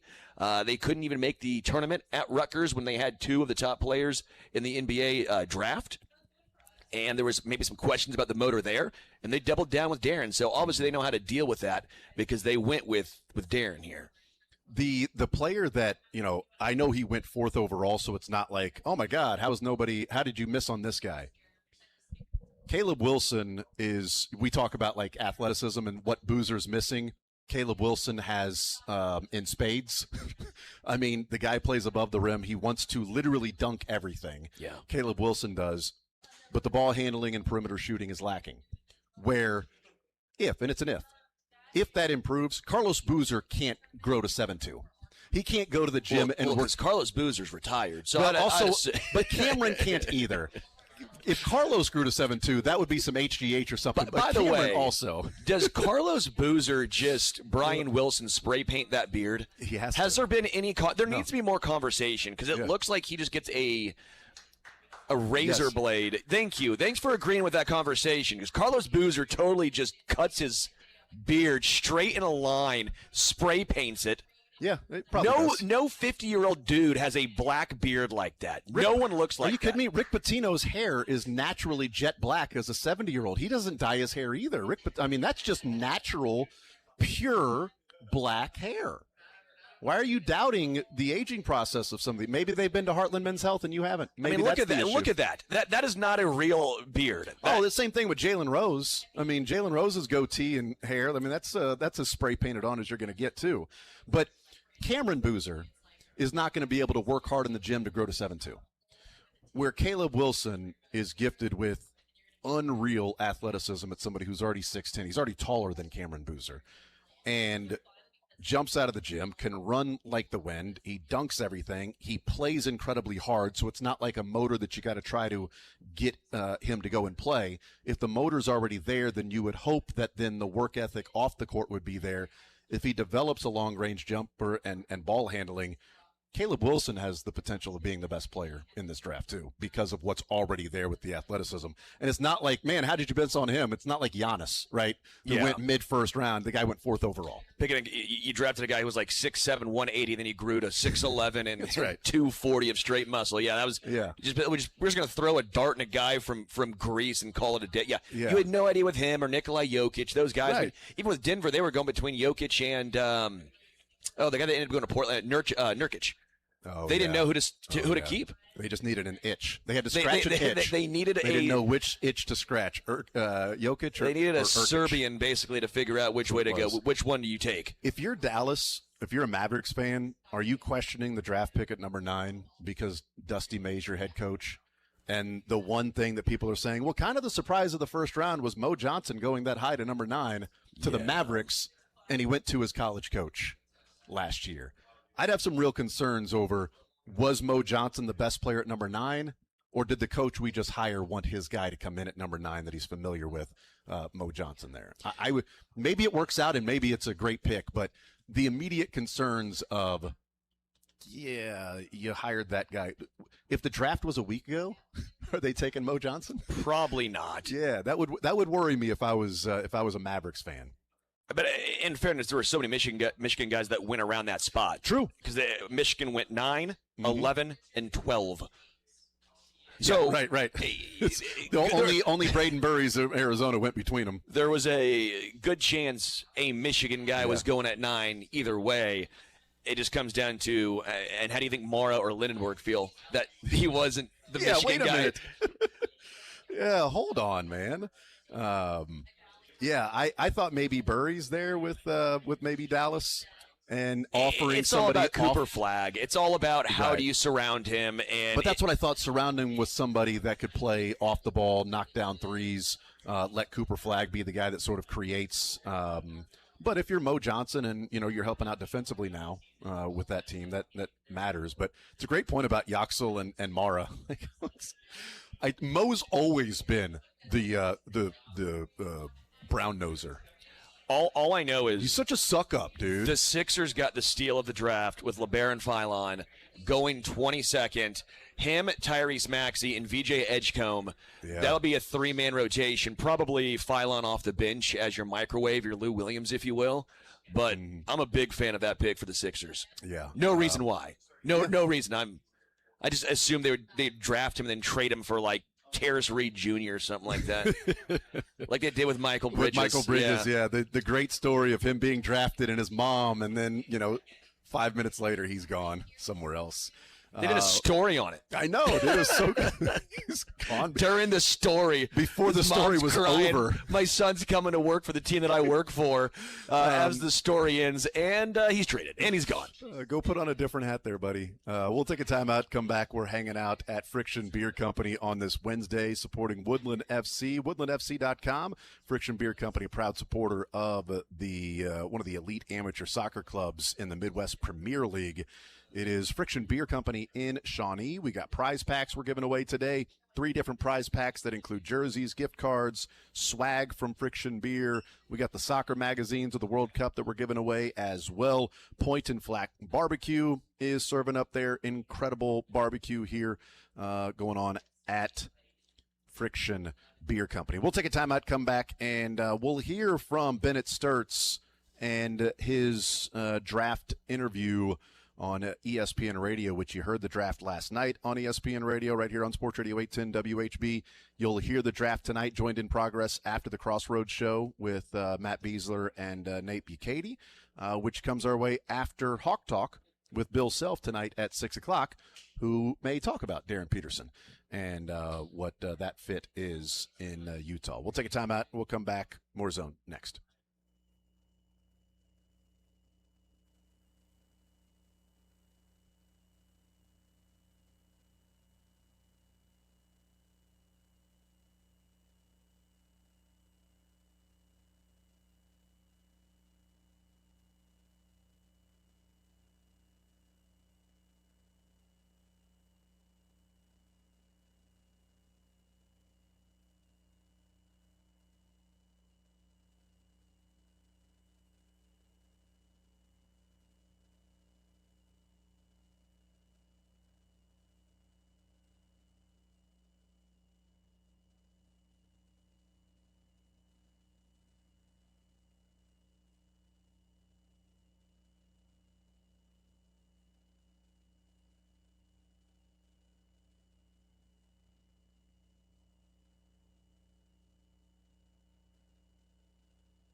All right, we continue on this Wednesday edition of The Zone. Jason Anderson with you, Sterling Holmes, Michael Darcy hanging out at the studio. We are hanging out at Friction Beer Company today until 2 o'clock. Proud supporter of Woodland FC, an elite amateur soccer club. Check them out, woodlandfc.com. And Friction Beer Company here in Shawnee on Johnson Drive. Also Point and Flat Barbecue that is here. Some awesome stuff from Point and Flat. We've had some of the barbecue. We've had the street corn. We've had the sausage. We've had the burn-ins, the brisket. And haven't needed to touch the sauce because that's how you know the barbecue's good. There's no That's reason. such a good call. There's no reason to bring sauce to the table there, you know. I'm a big fan of Yes. this remote. This has been a top-tier spot. I would do this all the time. Yeah, you would. I'm looking at the next option on the beer. I see business time, and it says New Zealand Pilsner. Is that related to Flight of the Conchords? Yes. Let's go. What a poll. You know that, right? Flight of the Conchords. I'm aware. Business time. They're Yeah. from New Zealand. That's a very clever beer name that I feel like is under the radar. Maybe 10%? Is that about right? 10% know that reference? About 10? Oh, You'll yeah. say 20%? Yeah. I'm glad I'm in the 20 percentile of ball knowers. Thank you. I like how Sterling was like, you know, there's only 10% of us out there that could actually know that. It's actually double that. Like I said, there's about 20% of people out there alive that can know that. That's in the group with me. Sorry. I Just love giving you. myself some credit over here. I love you, Sterling. 913-912-4810. Let's hear from Bennett Sturts, ESPN Radio. It's Sports Radio 810 WHB. You heard that last night via ESPN Radio. But here's Bennett Sturts after he was drafted to the Thunder. First and foremost, congratulations. Second of all, I love the backstories. I love everyone's origin story. God bless the broken road. Like, you have a different type of road to get to where you are right now. Tell us about it. Man, under-recruited and didn't have any Division I offers, and I thought I was going to be Division II all 4 years of my college career. I was where my feet was, and I was content with where I was at, and the Lord had other plans. Followed Ben McCollum to Drake and then to Iowa, and yeah, just a crazy journey. I love how you said under-recruited because it wasn't as though you weren't good enough. Right. You just didn't have the exposure. So now what you were able to do this year and what you've done in college basketball, you were expecting this all along. It was just everybody else getting a chance to see it. Yep, I think it's the same way with the other KC kid, Keaton Wagler. Like, same thing happened to him, and I don't know why it happened, but I got a lot better throughout my college career. But yeah, it's just crazy. I can tell you why it happened, so you could be sitting here today. Yeah. If without this journey, you're not here right now. Exactly. This makes you who part of you are. Yep. Played for a pretty good coach who held you to a pretty high standard Yep. every single day. But what do you bring, like, for people that don't know you, maybe didn't watch Iowa and the metamorphosis of what happened this year? What are the traits that finally maybe helped Memphis get back to a competitive culture team? I mean, I've just proven every step of the way being a winner, and all 3 stops I've been, we've won, and competitive, and I make my teammates better. I feel like I can play on and off the ball, lots of spacing out there, so just versatile, and I bring a lot of winning. Bennett, I think I know when you came out of Liberty High School in Liberty, Missouri, you knew you were under-recruited. You knew you could play at almost any level. But now take me through the journey. You started at Northwest Missouri State. When you're there playing, you're watching some of these other teams, other conferences on TV, or watching the games. Like, you know, what are you thinking? And then you get the opportunity to go to Drake with Coach McCollum. I'm thinking from Drake to Iowa, by then you had kind of proven to yourself. But, like, when you're at Northwest Missouri and you're watching, are you kind of saying, hey, I like where I am. I'm really appreciate that I'm here, but I know I'm even better than this. Oh, yeah, for sure. And appreciative is a good word for that. I mean, about 5 years ago, Northwest Missouri State almost beat Duke in an exhibition. So, like, we knew we could hang with people, but we didn't have big heads. We were humble, and we just kept our head down and stayed working. Tell us about the pin. What's the pin on your lapel? It's just my number, 14. Okay. It wasn't my decision. I'm not a big fashion guy. So the designer. It's a big-time suit right there. Yeah, I know. The suit's great, by the way. But, Bennett, I was asking a silly question about fashion. I don't think it's very important right now. But still, again, your journey is one that we're all very fascinated with. And to see where it continues to take you is something that we're all going to be watching. So thanks so much for the time and for joining us. Congratulations. Let me say one other thing, too, that I love. He played the most Division I minutes. 38 a game, right? Country That's this year. right. Best ability is availability, baby. Hey, Nothing but 40s down the stretch, all 40 minutes. How did you get here without wearing a yellow tie? I mean, Coach has got a couple for you. I'm going to need to borrow some from him. There you go. There is Bennett Sturtz. If you did not see the jacket he was wearing, you open up the left side of the jacket, and it's got the Liberty Blue Jay, it's got the Northwest Missouri State Bearcat, it's got the Drake Bulldog, and it's got the Iowa Hawkeye logo there on the inside of his jacket. It's pretty cool what he did there for representing. And also saying, under-recruited, and then said, you know what, the other KC kid, Keaton Wagler, same thing. Same boat that he was in being under-recruited. And they pointed out, notice you said under-recruited, but, didn't say not good. You were good enough, just under-recruited. And, look, I wonder what – Great suit, by the way. Oh, it's phenomenal. Right? And that's one that you'll wear multiple times. Why not? Sometimes I feel like these suits are just a one and done, which you have the money to do it, so it's not a big deal. But that's a nice-looking, cream-colored, nice lapels. I think Carmelo should wear his suit more often from draft night. Oh, dude, they're coming back, though. The early 2003 NBA draft were the baggiest things of all time, like the Steve Harvey-esque ones. Well, when we saw Timothy Chalamet in San Antonio wearing shorts that go all the way down to almost his ankles, then you know that things are coming full circle. Oh, man, look at this one. What, Melo? No, that's Dylan Wright. That's an incredible suit. It's like a pinstripe suit. It looks like a child went into his dad's closet. Yeah. And like a 9-year-old went into his dad's closet and found a suit to put on. That jacket goes all the way down to his knees. Where would that end up on you?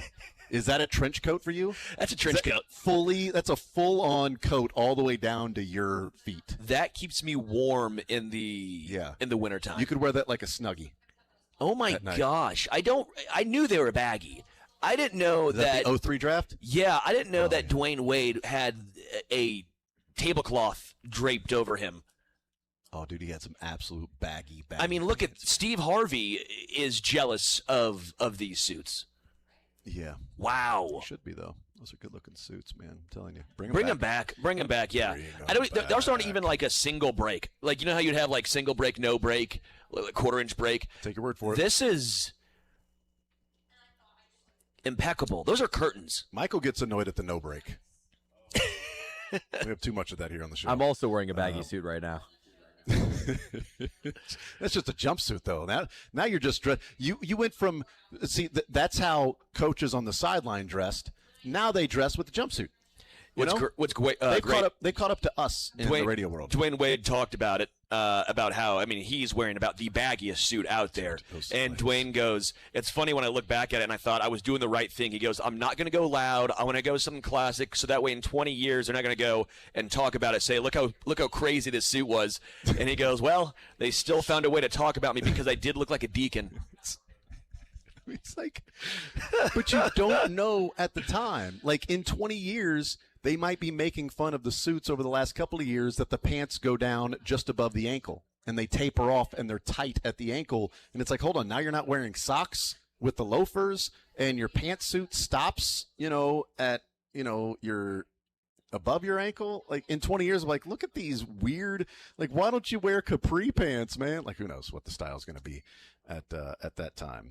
We never know. Because at that time, I don't know that was really like looked at as like, oh my God. No, it's what Nelly was wearing. You basically wore what Nelly wore. That was they didn't wear a Band-Aid. They didn't wear the Band-Aid, but yeah. I'm sure there was some Air Force Ones involved somewhere. Yeah, 2 per of them. It was a baggy Band-Aid, too, that Nelly was wearing at the time. We'll take a timeout. We'll come back, and we'll talk about what Jack Caglione is doing and the games he has left in the month of June to become just the 12th player in Royals history to do something, and he would do it barely over a year into his major league career. We'll talk about that next.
All right, we continue right here on Sports Radio 810 WHB. It's The Zone on a Wednesday. Thank you to Jeff Montgomery joining us earlier in the show, talking some Royals baseball. We're hanging out at Friction Beer Company in Shawnee. Whoa, Johnson thank you Drive. to Friction Beer Company for making the business time New Zealand Pilsner.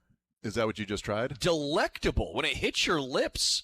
Fill it up again is what you're saying. Yeah, you wait know? a minute. Let me just one more time. Yep, there you go. He's enjoying that. Wow. I'll tell you what this... I feel like Owen Wilson right now. Wow. Yeah, this thing is called, what I'm drinking here, they've actually canned it here. It's called, let's see, Coca-Cola. Must be a new one. Yeah, Coca-Cola. It's canned here. It's not necessarily something they specialize in. They're more specializing in the beer part of it, but that's also what I'm enjoying at the same time that you're enjoying something that they actually take pride in doing and doing well. This is very, very good. I should have Ubered. Alex, you want to drive me home after this? We stay for a while? See, the thing is, Sterling, she hears you, she's ignoring you. That's her way of saying, "Oh, sorry, I didn't hear you. I can't think say no. So. Whoops, sorry, not. Yeah. Didn't I hear said, you. Alex, you're gonna Uber us home, right? She said no. I guess I got to stay here for a while. Dang. The look on her face, Shoot. as if like, why? I'm offended. You even asked me. Yeah, I'm eating barbecue. I'm drinking beers. We're talking soccer and sports. This is my dream as I was going to say a child, but I don't know if I dreamed of beer as a child. 10-year-old Sterling. Root beer. God.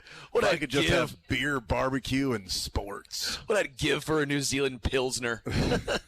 Just on a random Wednesday. On a random Wednesday. On that Jason's birthday. I don't even know him yet. Well, I'm drinking for your birthday. Oh, my goodness. Yeah, aren't we all? 913-912-4810. We will talk some soccer coming up in the 1 o'clock hour.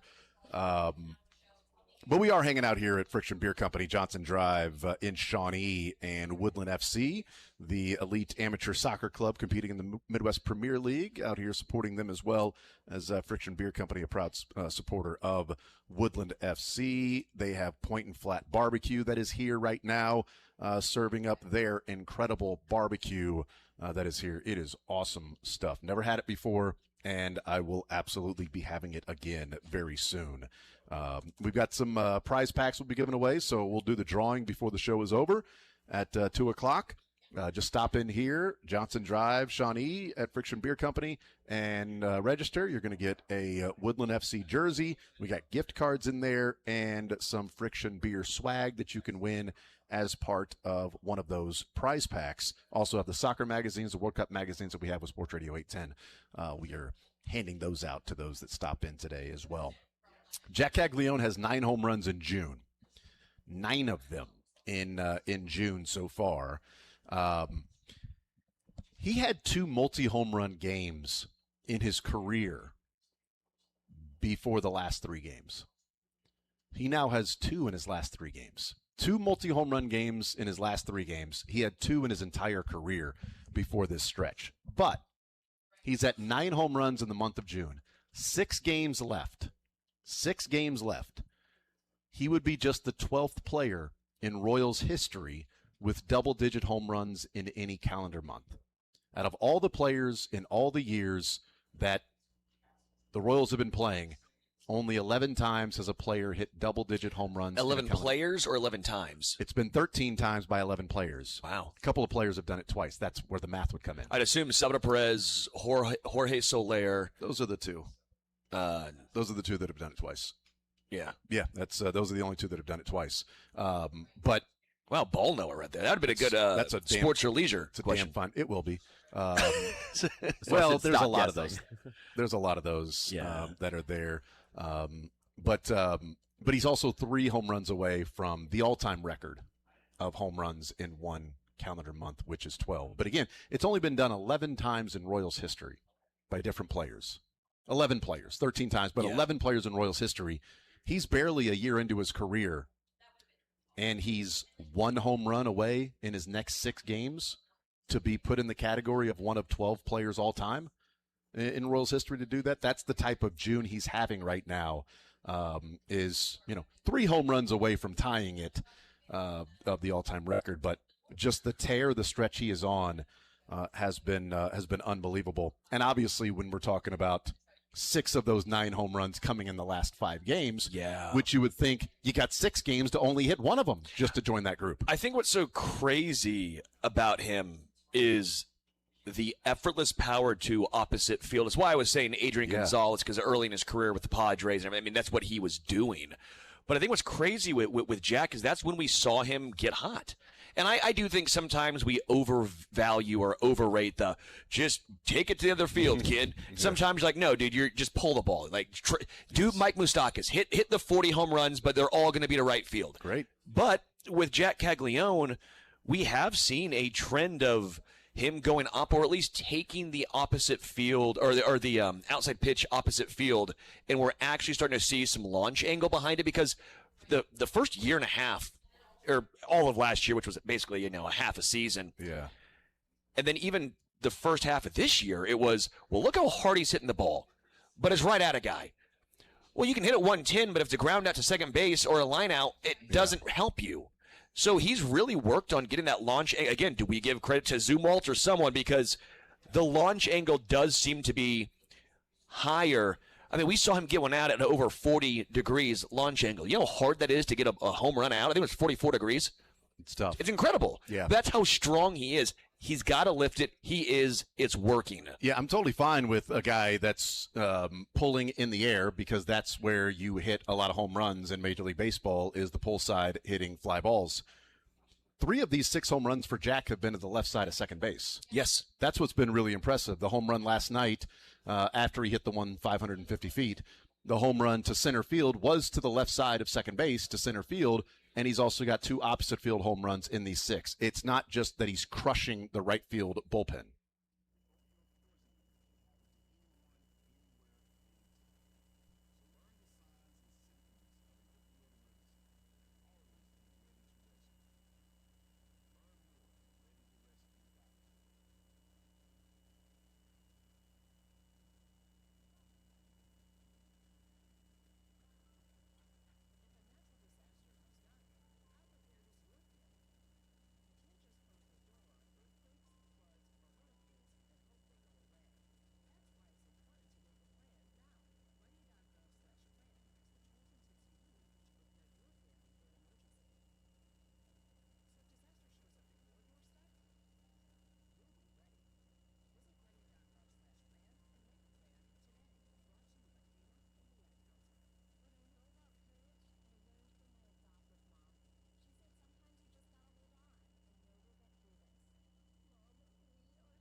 I am the Drake Sports Center, brought to you by ImageNet Consulting. From IT to audiovisual to secure print, ImageNet Consulting keeps Kansas City business moving. Visit ImageNet.com.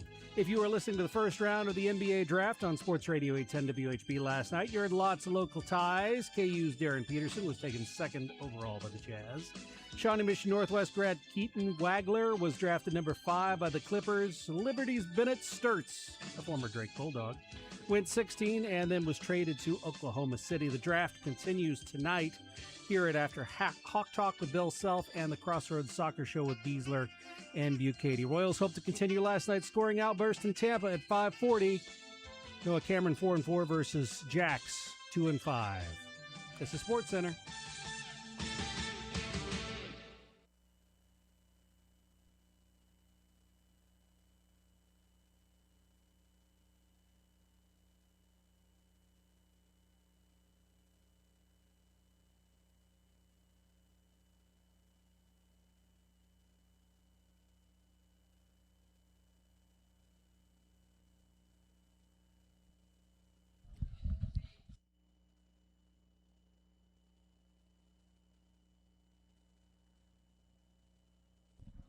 All right, we continue right here on Sports Radio 810 WHB. Jason Anderson with you, Sterling Holmes. Michael Darcy hanging out at the studio because we are hanging out at Friction Beer Company in Shawnee. Johnson Drive, Woodland FC Soccer Club is here as we're supporting them at Midwest Premier League Soccer Club.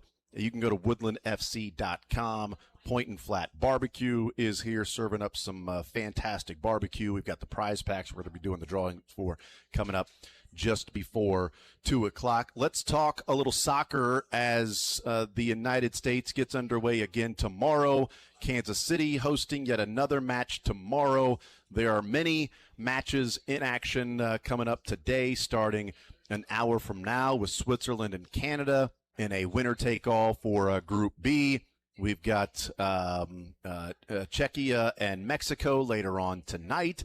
So there are a total of 6 matches coming up today as we have the simultaneous kickoffs going on in pool play. Joining us now, Jason Ince from Covers.com and Prize Picks here in the zone on this Wednesday edition. Jason, what's up, brother? How you doing? Not too much. Happy birthday, buddy. Well, thank you. I appreciate that very much. Happy birthday to Leo Messi. So, and you told me J.J. Redick. Yeah. See, there you go. And Darwin Nunez, who has also scored as many World Cup goals as you have. There we go. He shoots them all over the bar. So. There we go. Minka Kelly. There's a lot of us out there that are June 24thers. You know, just it's probably one of the best days to have a birthday. Out of the 365, it's one of them. I don't know about that. It is one of them of the 365. I promise you that. Jason Ince is our guest. All right, I wanted to start off with this one because it comes up an hour from now. It's a winner take all with Switzerland and Canada. We'll get into what may take place in the final game of pool play on Saturday night, where it's a loser take all. This one a winner take all. But also, it's a winner-take-all, but Canada can win the group with a tie.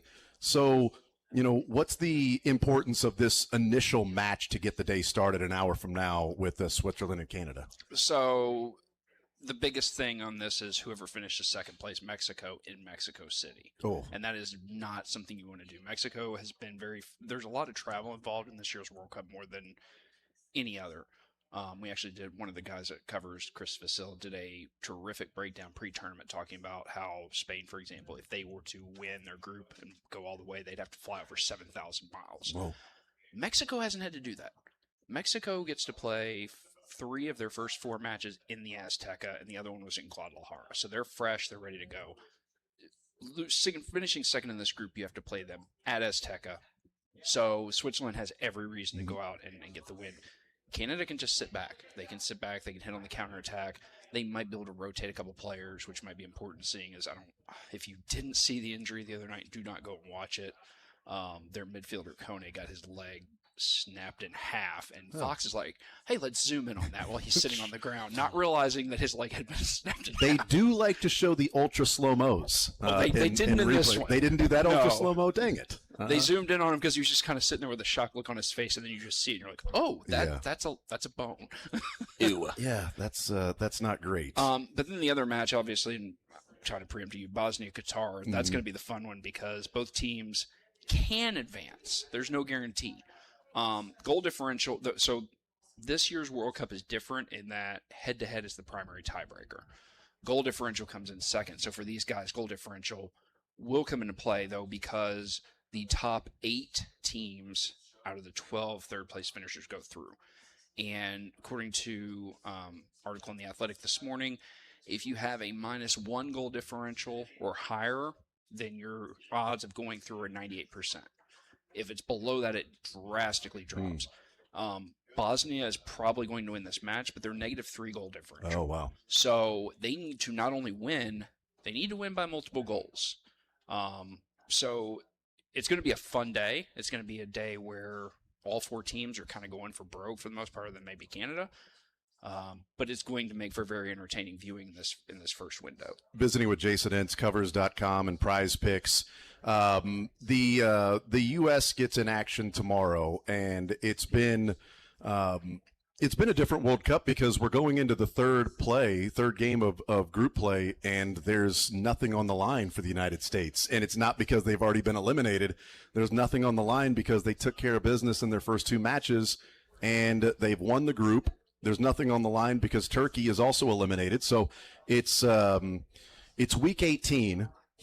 And the number 1 seed in the league is resting their starters, and they're going up against a team that has already secured the number 1 pick in the draft. And so it really doesn't matter from that standpoint, and maybe playing for pride if they go and get a win. One of the questions that's been asked to like Landon Donovan and Tim Howard yesterday, the morning guys had Tony Meola on. Peter Vermees has weighed in. How do you approach this if you're Pochettino and your team? Do you stay with some of your guys for a little bit just so they keep form, or we're not risking anything and we're putting our other guys in there? So there are 2 things to play for, and Mauricio Pochettino was very adamant about this in the post-match press conference on Friday. The first one is that the USA has never gone perfect in the group stage, and having a World Cup at home, you've seen what it does. It brings casual fans in, it brings non-soccer fans in. Mm-hmm. Winning that third match, going 3-0, taking all 9 points, there's a psychological aspect to that, not just for the players, but for the fan base of staying engaged Friday night. They go out and win with they go out and win with a rotated squad. Well, holy crap. Yeah. What can this team do if, we lose a Tyler Adams for a game or somebody gets suspended? You now have that belief of, okay, well, these guys can go out and they beat probably what's going to be Turkey's number 1 squad. The second aspect of it is the psychological part of continuing to win. So much of soccer, especially in an international tournament, is momentum and keeping that momentum up. But we also have a situation where you've got yellow cards reset after the group stage. Mm-hmm. So if a player picks up 2 yellow cards during the group stage, they are automatically suspended for the round of 32 match. All the cards reset after the final match on the group stage. So if they pick up a yellow card in the round of 32, doesn't matter. Tyler Adams, Florian Balogun, Anthony Robinson, and Chris Richards are all sitting on a yellow card. There is no way. I don't care what the scenario is. There is no way those 4 can play. You cannot lose any of those 4. What if I want to see him go? I don't care. No, but like, what if I? But what if I want to see? Yeah, them no. play? I get it. They shouldn't play. They will be sitting in the stands. You can probably go and watch them. You can have binoculars and just keep an eye on them for the. Well, now that sounds creepy, Jason. I'm not doing that. So those 4 cannot play. Also, Chris Richards is still coming back from an injury that knocked him out of the latter part of the season at Crystal Palace. Christian Pulisic is the interesting one because he's only played 45 minutes. He's back in training. Do you risk running him out there at all against Turkey just to get match fitness, just to kind of get his legs up from there? Because if not, you're looking at a potential of almost 3 weeks of him not playing. And he had a great 45 minutes the first half in the opening match, but I'm an AC Milan fan. First half of the season, AC Milan, he was a world beater. Calendar flipped to 2026, he didn't do anything. Now, part of that was because the manager is an idiot and he was playing him as striker instead of in his natural position. but he did not have a good run of form coming into the tournament. He had that great 45 minutes. It might be worth playing him 15, 20 minutes just to also let him continue that form, but also to get that mental part of, okay, I'm good to go. My calf's feeling fine. Not just in practice, but in game action. Outside of that, I think we see a fully rotated squad. But that's not to say that we can't beat Turkey. I don't know. Turkey has taken over 60 shots. They haven't scored a goal. Spain is the second most shots at 49. They've scored plenty of goals. But Turkey the other night, it literally just became a YOLO fest of, we can't score, so screw it. We're going to shoot. They only put 5 shots out of 30 on target. And so everybody looks at XG, which is based on like how many goals you should score based on where you take the shot. Well, there's another metric called expected goals on target, which are what are the quality of your shots that you actually put on frame. They had a 2.17 XG, but their expected goals on target was only 0.67. Needless to say, they're basically the dude in the GIF that's just jacking up threes from the side. Yeah, Rainmaker, just making it rain. hitting the top of the backboard and everything else. Yes, they're Philip Seymour Hoffman and along came Pauly. I was talking about the other guy, the other one where he's in the gym. But that's right, yes. Or it's Carlton and the slow motion shooting the shot and the eyes and zooming in. Then it shows the ball going over the backboard and hitting the back wall in the small little high school, a small little like elementary gym where apparently back in the day they thought that's where varsity games where the were played. 3-point line is like 5 feet from the mid-court line. It's the smallest gym in history. All of those TV shows back in the day, for whatever reason, like their games for varsity were played in this incredibly small gym. Oh my goodness! Other than that, though, it's great. The win versus the risk, though. So you talk about those 4 guys that are on a yellow, not going to play. That'd be dumb to put them out there. But Pochettino saying, there's something historic on the line to go 3-0 in group play to get all 9 points on your home soil. Is that valuable enough to risk, an injury or somebody that is a player that's important enough to win 2 matches after tomorrow night to get you to a spot that you haven't advanced to, in 80 years? Yeah, 90 years? I don't think he'll risk anybody that's at risk. The 2 interesting parts of this are the Christian Roldan injury. Christian Roldan is one of only 4 center mids that the United States have on this roster. It was one of the few things that people kind of looked at the roster when it was named and were like, well, that's kind of thin there.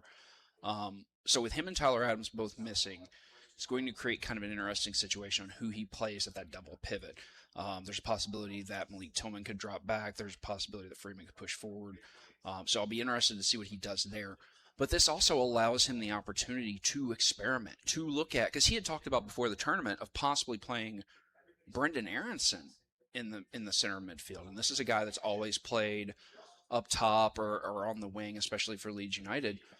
He's a creative player. He's not a guy that's going to win the ball, but he's a guy that can pick out a pass. So this allows him an opportunity to experiment. And the one thing that Pochettino brings that we've not had since Bruce Arena's first run as a national team coach is a true soccer mind.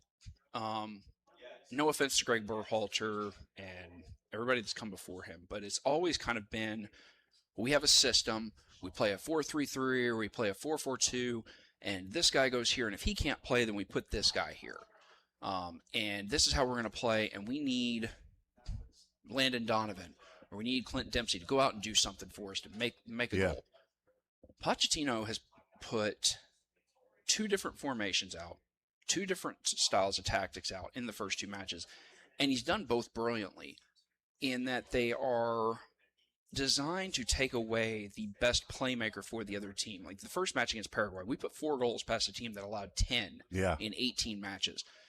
A big part of their success was that they were able to get the ball to Miguel Almiron and allow him to spring guys loose in the counter. We overloaded his side of the field constantly, and the moment they got the ball back, they were swarming him to where he couldn't look up and find a pass. We lose Pulisic, and everybody's like, oh, well, who's he going to put at that position? Nobody. He changed the entire formation. The other aspect is that Pochettino's style of play is all about getting the ball to the forwards as quickly as possible and allowing them to attack and be aggressive. And his style doesn't necessarily work for a full 38-match Premier League season or when he was with PSG where they play 50 matches in Champions League. His guys wear down. But it's perfect for a tournament where you have 8 matches and guys can go all out, and he can experiment in this third match and see, okay, well, what do we get if we put a Brendan Aronson at center mid? What do we get if we put this player here? And we've already seen it with Serginho Dest, who's a lifetime right back, playing at right wing and playing brilliantly. Visiting with Jason Ince, Covers.com and Prize Picks. The group of players, and we've sort of wondered, like, I don't know which generation has been talked about from the beginning of this is going to be the golden generation of U.S. soccer. And, okay, so Landon and Dempsey and how this is the golden generation of U.S. soccer. And then this group of kids and Pulisic and the new MMA and Flo, luckily being born here because of a pregnancy and a flight. Thank God for that flight attendant. That flight attendant that allowed the U.S. to get their striker. That is great. And this being the golden generation of sort of the soccer, is this group in your mind? You talked about what Pochettino's doing. Is this group different than some of the others? Or are they being deployed tactically different, that maybe the Landon Donovan, Clint Dempsey group with Pochettino at coach, manager could have looked like this? Or did they just not have the players overall to play this particular style, and Pochettino is getting the best out of what is a, quote, golden generation of a number of players that have come up through the system? Yes. The correct answer is yes. Okay, great. The biggest difference is, and this is not a knock on MLS. MLS is a great league. I mean, Messi plays there. Exactly. David Beckham played here. See, there you go. The coaching level at MLS and the coaching level overseas is night and day. Prime example, Nancy, who was the manager at Columbus Crew, went to manage in the Scottish Premier League, didn't last half a season, got run out of town. There is such a difference in the style of coaching and the things that you can pick up and learn overseas versus here. And what this generation has benefited from is the likes of Gio Reyna, Christian Pulisic, both going to Dortmund. And Dortmund is like, take your top, back in the day before it became AAU and everything else, take your Oak Hill. Your Oak Hill Academy, the place that every year it's like, oh, those five guys are going to the top schools. Yeah. That's what Dortmund is. Dortmund put out Erling Haaland. Dortmund has put out some of the best players in the world. They were able to – Pulisic went there when he was 16. So your prime development years of learning the intricacies of this game to where you can win at a high level internationally, the things like training your first touch, learning how to turn when you're being pressed, learning how to apply pressure at the right angle, all those little intricacies. It's not a knock on American coaching. It's just a completely different level. And you're doing it against some of the best young players in the world. So those guys benefited from that. You have guys like Johnny Cardoso, who would have been on this team had he not gotten hurt. Guys like Serginho Dest, guys like Chris Richards, who's playing for a team that won the Europa League title, which is the second tier, Europa League title, which is the second tier of the European competitions behind the Champions League. These are guys that are playing week in, week out against some of the guys that they're playing against in the World Cup.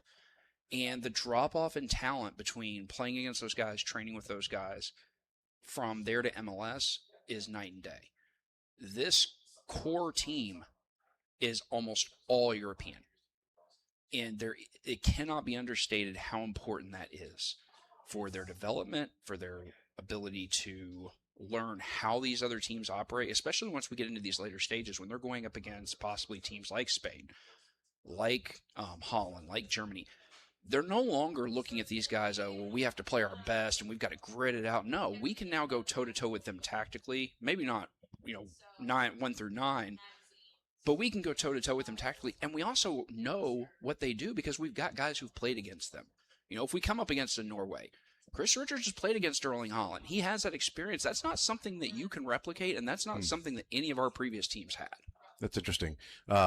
If you couldn't replicate that, though, was there an opportunity that, deployed differently? Would we be talking about Landon Donovan or Clint Dempsey a certain way? Although we're talking about him a certain way because of an amazing goal against Algeria and one of the greatest goalkeeping games in World Cup history with Tim Howard. If that collection of players were with Pochettino or a different sort of tactical? Would it feel as much as, because at that time, my memory of watching any U.S. men's national team in the World Cup has been swimming upstream, just feeling like, oh, you're building up to the moment. Oh, he missed it. Oh, darn it. Well, we'll get another one in maybe 15 or 20 minutes. You can say Wando's name. And that was rough. That was too bad. You and I watched that one together. Yes, we did. We both wanted that to. Was too bad. We both said words we can't say on air. Happens to the best of them. I mean, Harry Kane had a pretty easy one yesterday that he didn't put in the back of the net. But that was Wondolowski was an easier one. But anyway, that one was rough. But it sort of felt like it was building up. Like, how long was the build up for Donovan to get the goal against Algeria? It's like, oh, thank God they got something. And that's been my memory of watching U.S. men's national teams. That's what is so exciting, I think, and where fans are getting more and more involved, excited, optimistic, maybe out over their skis, because we're watching a team. No, I am perfectly balanced on my skis. Yeah, we are not pizzaing when we should be French frying. All right, we're perfectly fine. I am French frying all the way to gold, baby. You think you're out of your gold? Team seems Black like slopes at that. Yeah.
And that's why the European mind can't comprehend. I mean, we had to stop him because it was getting too crazy. We knew where Sterling was going with that. You're out of your gore. And I'm like, you know what? Just cut it at that point. Michael, he was given the edict before the show, Sterling. You were unaware of this. I said, Michael, if you feel Sterling getting ready to go from 4 to 10, then cut it. But this goes to 11.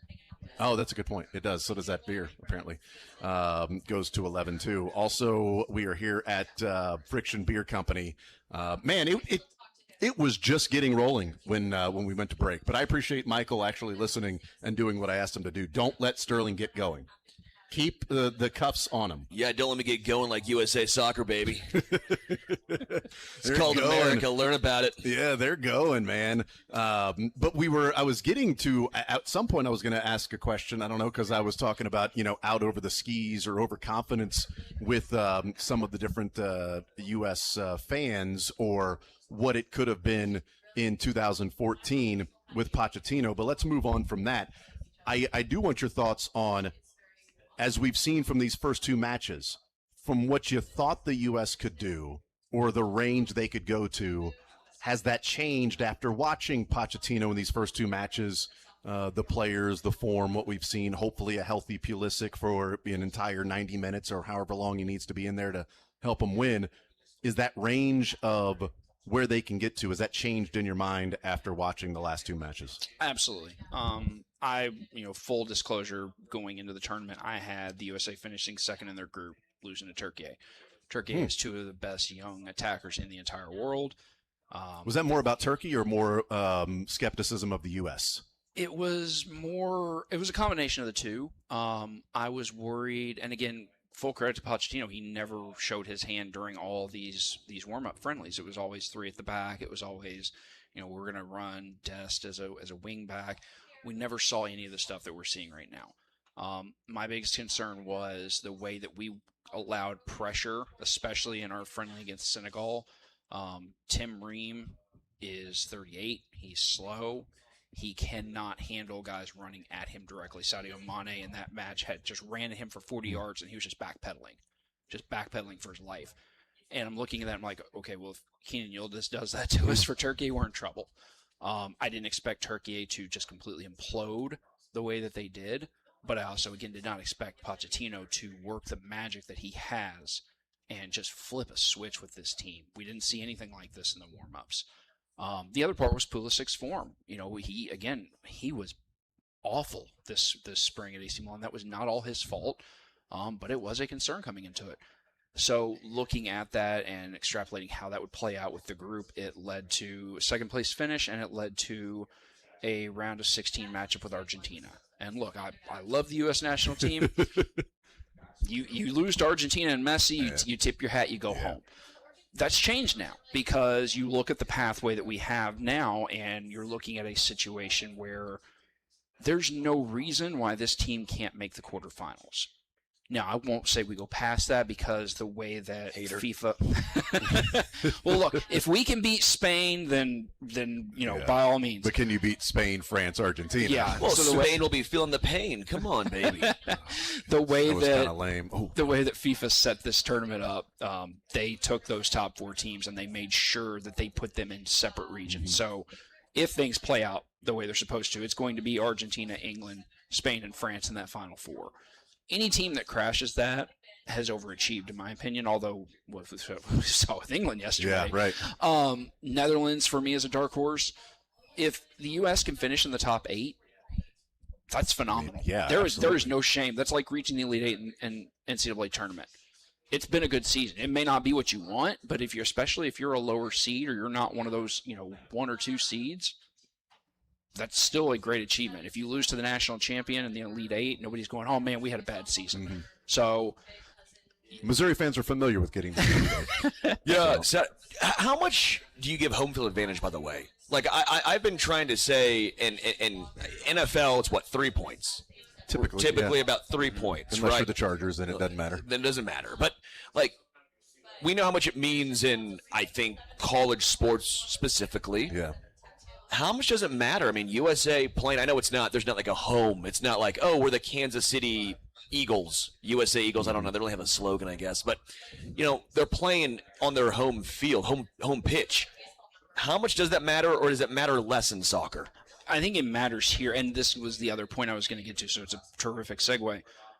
Because we won the group, well, the pathway, it's not just who we're playing, it's where we're playing. So West Coast soccer fans are nuts. Right, Seattle, right. especially Seattle. Yeah. So the round of 32 match is in San Francisco.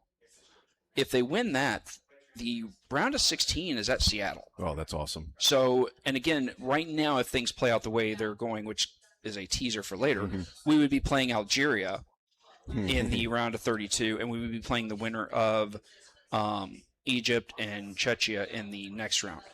If we were to play Spain, it's at SoFi. Wow. So it's a huge advantage because, one, you're getting hardcore American soccer fans.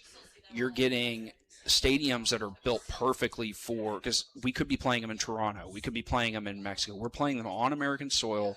We're playing them in stadiums that are built for sound. It does have an effect. When you've got a team pushing at you in waves for 10, 15 minutes and the crowd is just fully behind them, it's hard to communicate.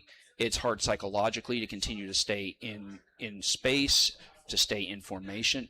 And for what it does for the American players, good God, having 70,000 people behind you. So I've joked about this, but by the way, Jason Entz from Covers and Prize Picks, our guest. I've joked about this a little bit, but I am serious to an extent as well. When I talk about, I wish the United States soccer team would go more into college football. Like, I know I joke about Lee Corso putting on an eagle mat, like the helmet. But in a serious note, like, Americans aren't used to, traditionally speaking, the European chants and all that goes on throughout the soccer match, right? But what do Americans do well? Pre-game. Yell, tailgate, scream, yell, the music, all of the pageantry that goes into it. I do think, and I know a lot of the American players that play for America might live in other countries, right? We're talking about Balogun, who's really, we're lucky that he's an American. Yeah. It's not his. How much English? He's English, but to an extent, though, American for 2 months. A lot of those We'll guys, take like, why don't the Americans get more into you intro to like Seven Nation Army or Hell's Bells, or legitimately do a college football? You turn the lights off, you do the introductions. Those soccer players from overseas, they've never seen or witnessed any going on here. This is like mental warfare is what I'm saying right now. That's basically what I'm alluding to. Like, you're telling me at the last hydration break, you don't play the solo to Freebird, or you play Inner Sandman, and then all the American crowd is rocking. I'm telling you, you go Camp Randall, Wisconsin, I was going to say jump around. I was going to say jump around is what you got to do. You get a marching band from Louisiana to play neck, and you're telling me that they're gonna have no idea what hit them. I know, like, I'm slightly joking, but not really, because I do think this would it would integrate itself into a whole bunch of more United States football or other sports fans to get into soccer, seeing the pageantry that they're used to seeing. It's easy, it's simple. I think you almost try and make it a college football atmosphere. One word: FIFA. FIFA controls everything. That's what it comes down to, and everything that they do is built for TV. But same with that, though. I mean, let's be real. It's not like, Fox and ABC and ESPN. All that college football stuff is meant for TV. Yeah. Well, I'm saying they're building everything out in terms of, like, we can control, like, what music we play when we walk out, but, like, lights and all that stuff, FIFA controls all that, because it's not just, like, Fox's feed isn't Fox's feed, it's an international feed. So every broadcaster is pulling from the exact same feed. So everything that they're doing is based on all 48 teams, all the networks around the world. It's a great idea, and I would kill to see it. You're perfectly right. But FIFA won't allow. There's a certain level of home field advantage they'll allow us to have, and psychological warfare is kind of just a little bit over the line. But see, you know what America does? What do they do? They even ban tailgating. That's what you see the line and you jump over it. Okay, that's what we do. We're not trying to toe the line. You jump the line. And then eventually, if it's a great idea, it works, FIFA will probably – I mean, come on. You know the last group of people that tried Come to tell us how to live? The English, and we beat them. And So it's a let's 250th go after anniversary. FIFA. I mean, seriously. Let's go after FIFA. Let's show some stones. Let's throw FIFA's T into the damn bay. Let's Well, there was always the possibility we were going to get to play them on the 4th of July. I know. Which would have been That would just have been utter, amazing, utter by the way. warfare. That But would have been awesome. I do agree with that premise. That would be awesome, but them banning the FIFA. tailgating for me was the biggest thing, because what makes the college atmosphere great? It's not, we roll in at 7 o'clock. It's no. You get there at noon, if not before. Mm-hmm. You spend all day getting liquored up. You spend all day stuffing yourself with delicious barbecue like we got sitting in front of us here. Chiefs fans are very familiar with that, and that Argentina match. There isn't any tailgating, so everybody's sort of heading in the stadium around the same time, and all of a sudden you got people that are waiting in traffic for an hour, or getting out of the bus and walking the last mile or two. Now, last Saturday was much smoother because FIFA figured out we should probably meet with the people that do this 10 Sundays out of the year and how they get 80,000 fans in and out, instead of just saying, what if we just had 2 openings at the stadium, entry points, and that's it? And then we didn't have like buses and shuttles and ride shares going one certain way and everybody else. What if we just let it be a free-for-all and a cluster? They were much better on Saturday. But if you were allowed to then party at Arrowhead and tailgate, you would have had people showing up at different times throughout the day, and it wouldn't have been that cluster and that bottleneck that was getting there around the time. They're terrified.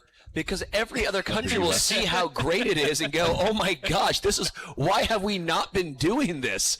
Every country will go, oh my gosh, what? You can't tailgate when there's houses surrounding the. You'll find ways. The quaint little stadium there. You tailgate. You find ways. You can go to a college town. You don't always go to the parking lot to tailgate. You tailgate at the quaint fraternities. Yes, the quaint fraternities in a college town. I've seen the fraternity row in Columbia, and it's SEC. electric. It's not quaint. Right? It just means more. Yes. Sorry, FIFA. It just means more. Okay, that's how you know they're scared. That's how you know they won't let Americans tailgate, because they know the advantage is too large. Yes, but there is in your mind a pretty, I don't want to put words in your mouth when I say significant, but a significant advantage, the home field advantage. Russia made the semifinals at their World Cup. That was because they were going to kill people if they lost.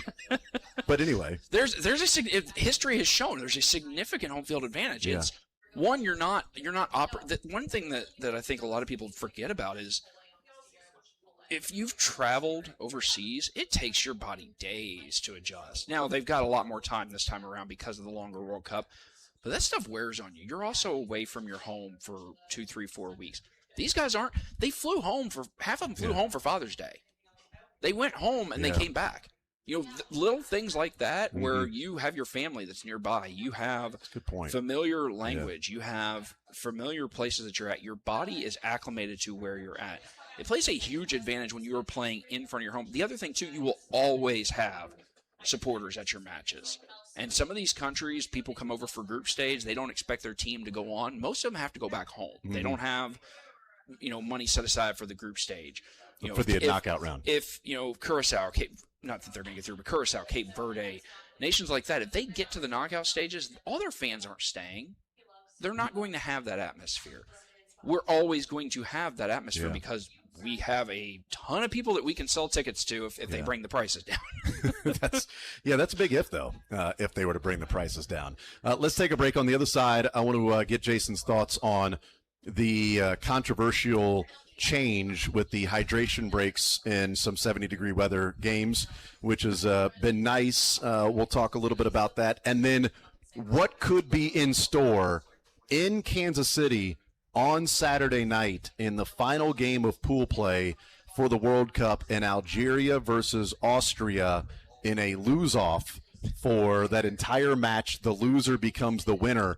We'll talk about what could happen here in Kansas City coming up on Saturday night. And also the Orange Parade tomorrow with the Netherlands taking over downtown, which is pretty awesome, too. We'll take a break. We're hanging out at Friction Beer Company. It is located in Shawnee Johnson Drive, supporting Woodland FC. They are proud supporters of Woodland FC, which is an elite amateur soccer club competing in the Midwest Premier League. We've got the prize packs given away. Come and sign up. We're going to do those drawings coming up in about 15 minutes from now. More Zone coming up next.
Hanging out on a Wednesday edition at Friction Beer Company today in Shawnee, Johnson Drive, where we are till 2 o'clock. Proud supporter Friction Beer Company is of Woodland FC, an elite amateur soccer club. They are competing in the Midwest Premier League. You could check them out at woodlandfc.com. We also have some Point and Flat barbecue that is here.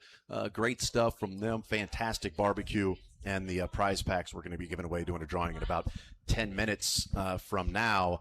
I'm also a huge supporter of Friction Beer Co. Yes, After being here, I'm a big supporter of their beers. You are.